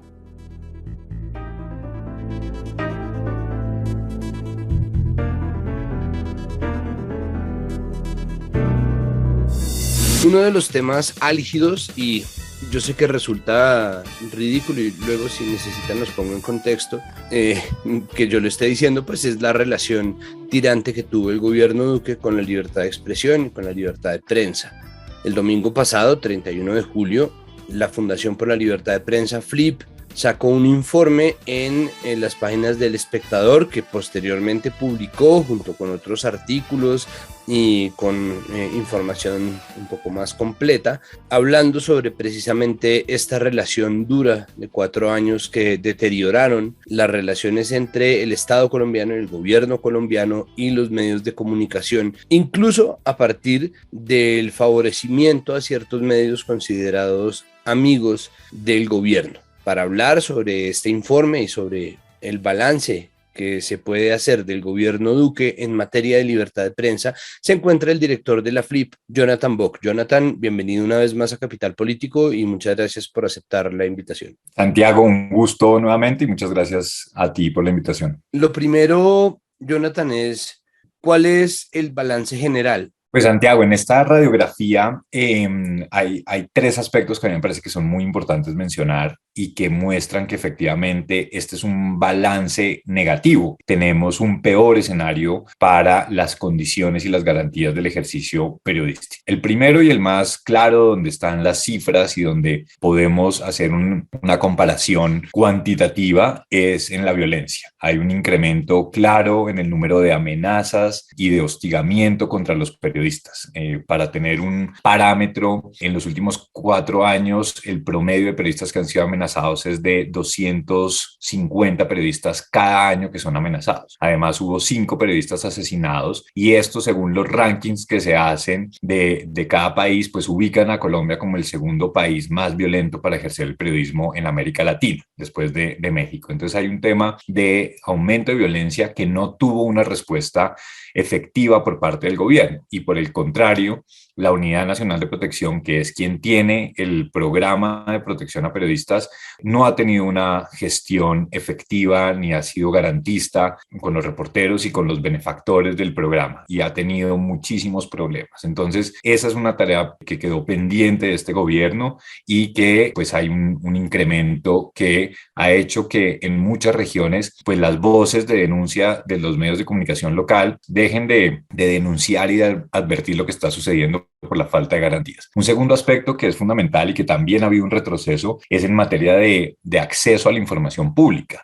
No solamente lo que, digamos, terminó significando la pandemia en general, de modo que las gobernaciones, los alcaldes y pues por supuesto el presidente en general terminaron instalando una manera diferente de comunicarse con la ciudadanía y con los medios, sino que esto también penetró más en las instituciones a partir de un decreto firmado por el gobierno que ampliaba los plazos para que los funcionarios públicos entregaran la información. Y esto es sumamente grave por el efecto cultural que genera entre los funcionarios públicos, donde no sienten la necesidad o la obligación de entregar la información. Creo que en esa materia pues también hay un retroceso. Y el tercer aspecto tiene que ver con esa figura política del presidente y que sí hace parte más de su resorte directo y tiene que ver no solamente en cómo se relacionó con los medios, en los que desde nuestro análisis que hacemos pues vimos cómo sí se segmentó a los medios de comunicación entre los que eran considerados como positivos y los que eran considerados como adversarios, ¿no? Y aquí hay varios momentos, hitos en estos últimos 4 años que son ejemplos claros de esta relación. Pues sin ir más lejos, y pues por supuesto contigo como protagonista, desafortunadamente, el caso grave de censura cometido por Juan Pablo Vieri cuando era gerente de RTBC, que a pesar de que fue público, a pesar de toda la evidencia y de que tuvo que renunciar a su cargo, pues rápidamente el presidente Duque lo reencauchó como uno de sus asesores más cercanos en materia de comunicaciones. Y este mensaje pues es un mensaje en el que no se respeta la libertad de prensa y que no se entiende cuál es ese papel. Pero además de eso, pues hubo otros episodios, por ejemplo, la ayuda fallida o el anuncio de una ayuda económica a los medios de comunicación para aliviar los efectos de la pandemia por 85.000 millones que nunca sucedió, la falta de investigación frente al escándalo de vigilancia en el ejército a decenas de periodistas, el mismo contrato que hizo la presidencia para catalogar o categorizar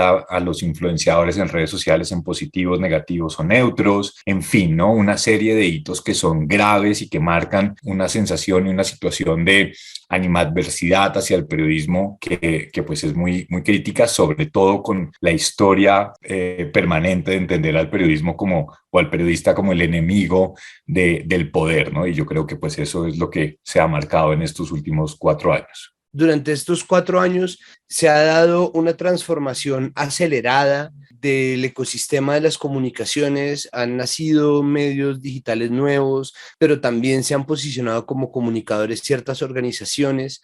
Es el caso de Temblores ONG o de la campaña Defender la Libertad, Compromiso de Todas, es el caso de Indepaz, de Ideas para la Paz, que ya tenían oficinas de comunicaciones, pero que de repente empezaron a generar contenidos que se tomaban como si fueran notas de prensa o investigaciones, pero al mismo tiempo empezó el surgimiento o se consolidó el surgimiento de una serie de voces e influencers, muchos de los cuales pasaron directo a la política, pero muchos de los cuales simplemente quedaron como unas voces posicionadas y que están obviamente también amparados por el artículo 20 de nuestra Constitución, que es la libertad de prensa, expresión, opinión y acceso a la información. ¿Qué retos supone para la FLIP este nuevo panorama? ¿Cómo se entiende la FLIP frente a quienes no son periodistas, pero sí son comunicadores?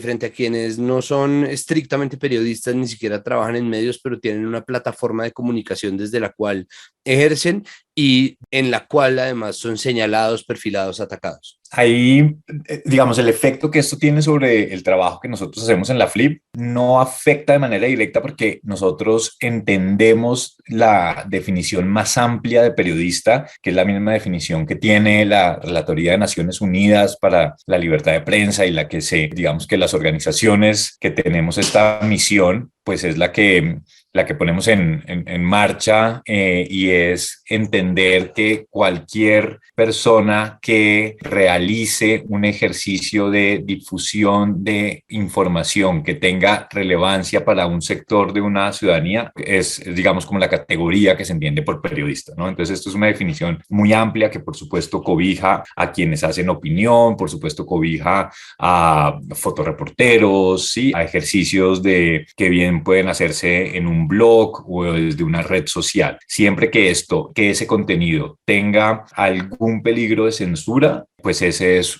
un caso que entra dentro del resorte de lo que hacemos nosotros. Yo creo que la preocupación grande o el debate grande que hay alrededor de este punto, Santiago, es cómo lo entiende la ciudadanía, ¿no? Porque estamos en un momento en el que la ciudadanía se está haciendo estas preguntas existenciales nuevamente, ¿no? Y es, ¿quién es periodista?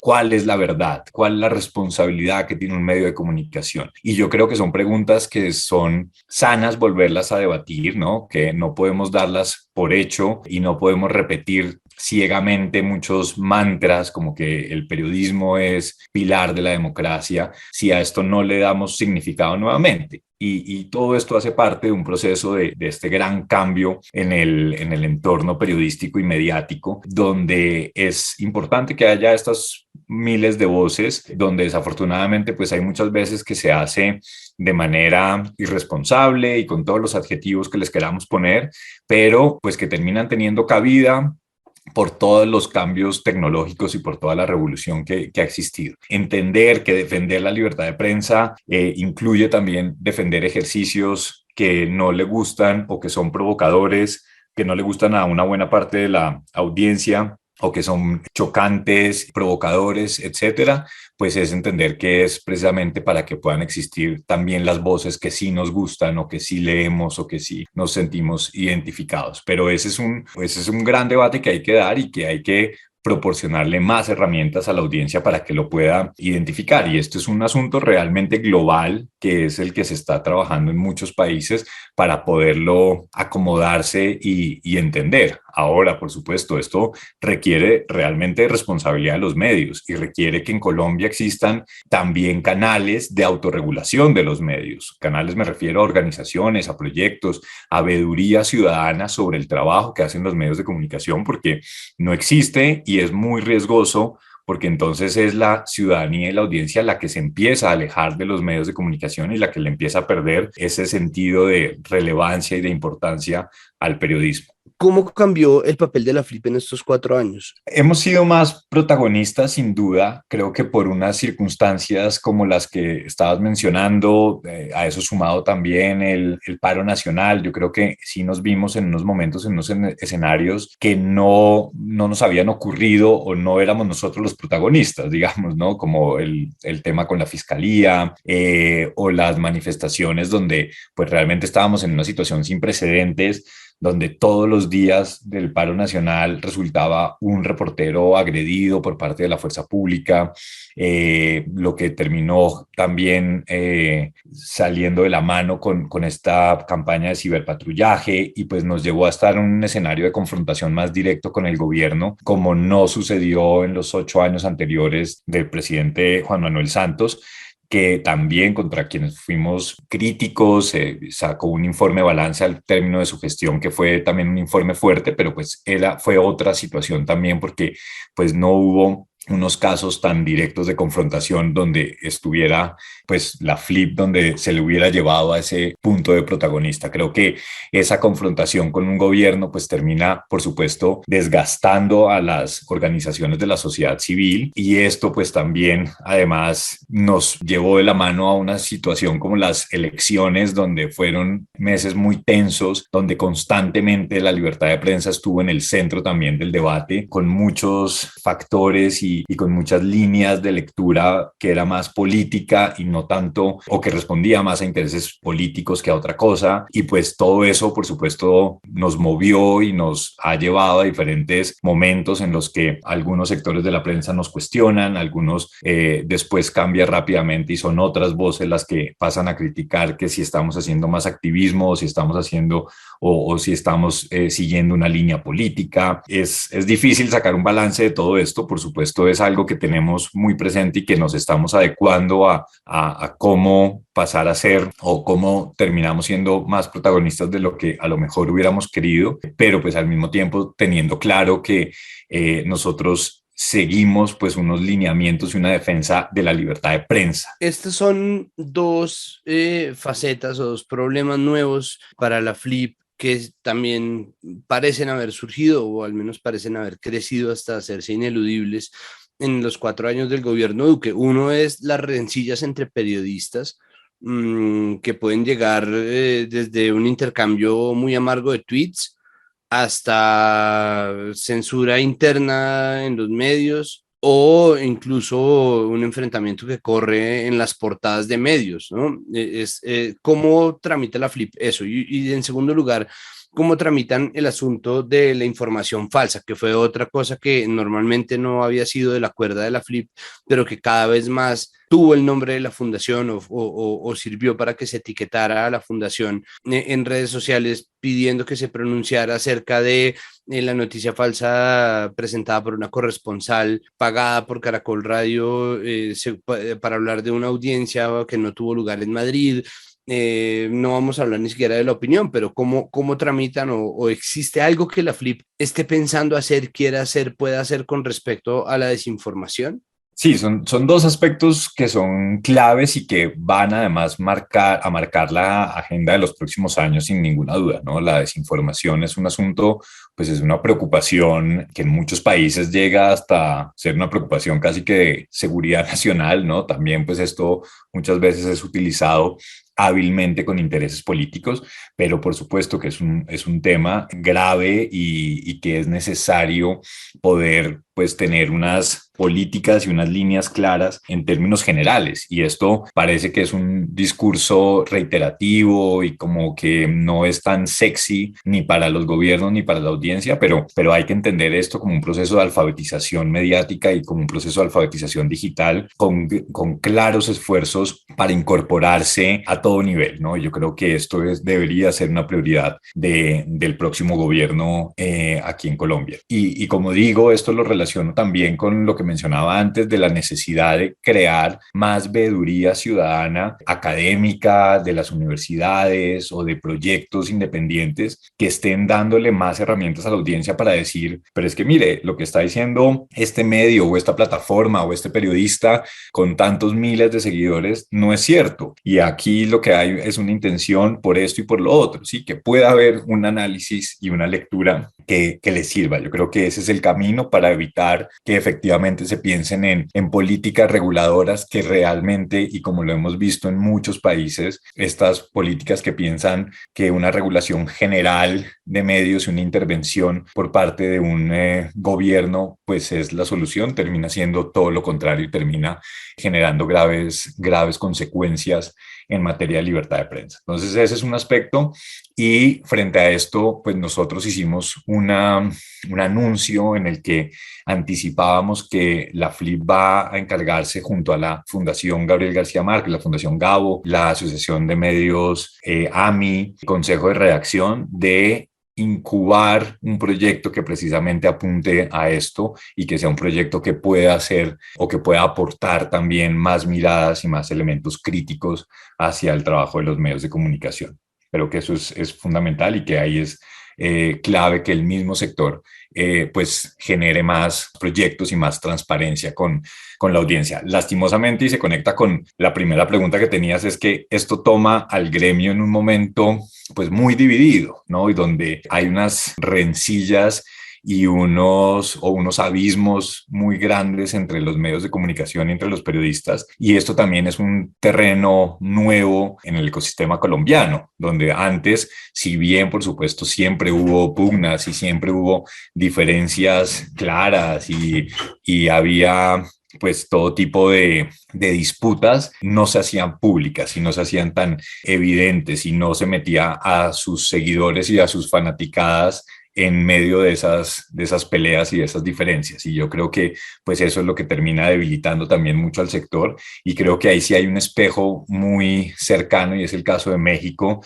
donde están atravesando por el año más violento contra los periodistas de su historia, que eso ya es pues demasiado decir y demasiado grave la situación, y sin embargo el gremio está completamente fragmentado y donde no son capaces el sector de convocar a una marcha significativa para pedir o para reclamar por la violencia en contra de sus colegas, ¿no? Y yo creo que ahí hay varias similitudes con lo que puede estar pasando acá y que eso, pues, eso sí que no veo cómo pueda cambiar en el corto plazo. ¿Cuáles son las principales lecciones que deja con miras a la gestión de una relación entre el gobierno y los periodistas, entre el gobierno y los medios, este periodo de gobierno de Duque? Estos países, y me refiero pues obviamente a los países latinoamericanos, pues son países donde la figura presidencial es sumamente importante y por eso se insiste tanto en toda la región en decir que la medida más económica y más efectiva para la protección del periodismo es el discurso del presidente. Si el discurso del presidente se muestra como un discurso favorable, que acepta la crítica, que tolera el ejercicio periodístico, que lo cuestiona y que lo investiga, eso sin duda es una ventaja y es como debería funcionar. Ahora, por el contrario, si tenemos discursos oficiales que pues buscan que la ciudadanía pierda la confianza y la credibilidad en los medios y que se les esté cuestionando y criticando y segmentando entre amigos y enemigos, pues por supuesto eso tiene unas implicaciones muy fuertes. Por eso es tan importante y por eso también hay tanta expectativa de cómo va a ser el gobierno de Gustavo Petro, donde sabemos que hay pues unos antecedentes de muchas tensiones, donde sabemos que no solamente para Petro, sino para mucha gente de su movimiento, ha habido una responsabilidad, lo consideran así, que ha habido una responsabilidad por parte de los medios en muchos de los problemas que tiene el país. Y pues esa matriz mediática pareciera que tiene también pendiente como una cuenta de cobro y que hay una necesidad de cambiar eso, ¿no? Entonces, pues habrá que ver hasta dónde esa línea avanza o por el contrario, efectivamente se manda un mensaje más conciliador. Yo ahí pongo un ejemplo y fue que en Estados Unidos, después de los 4 años de Trump y ¿cómo llamarlo?, esa confrontación sin precedentes que tuvo con los medios de comunicación. Después de esos 4 años, el presidente Biden, cuando se posesiona, dice que tienen que hacer un proceso de sanación con el periodismo, de entenderlo y respetarlo y que la ciudadanía así lo entendiera. Yo creo que ese, pues obviamente sería el ideal, no creo que estoy pensando más con el deseo, pero por supuesto creo que el mensaje que mande el presidente Gustavo Petro constantemente hacia los medios va a ser determinante para lo que pase, para saber si vamos ganando nuevamente en mejores garantías o si por el contrario se sigue erosionando esa figura del periodismo dentro de la ciudadanía. Pues Jonathan, muchas gracias por 4 años de trabajo muy arduo. Espero que tengamos más oportunidades para hablar, espero que sea en momentos tenidos por más positivos. Por lo pronto, pues muchas gracias por el trabajo de la Fundación y pues nada, nos vemos pronto. Muchas gracias, Santiago, y a todo el equipo.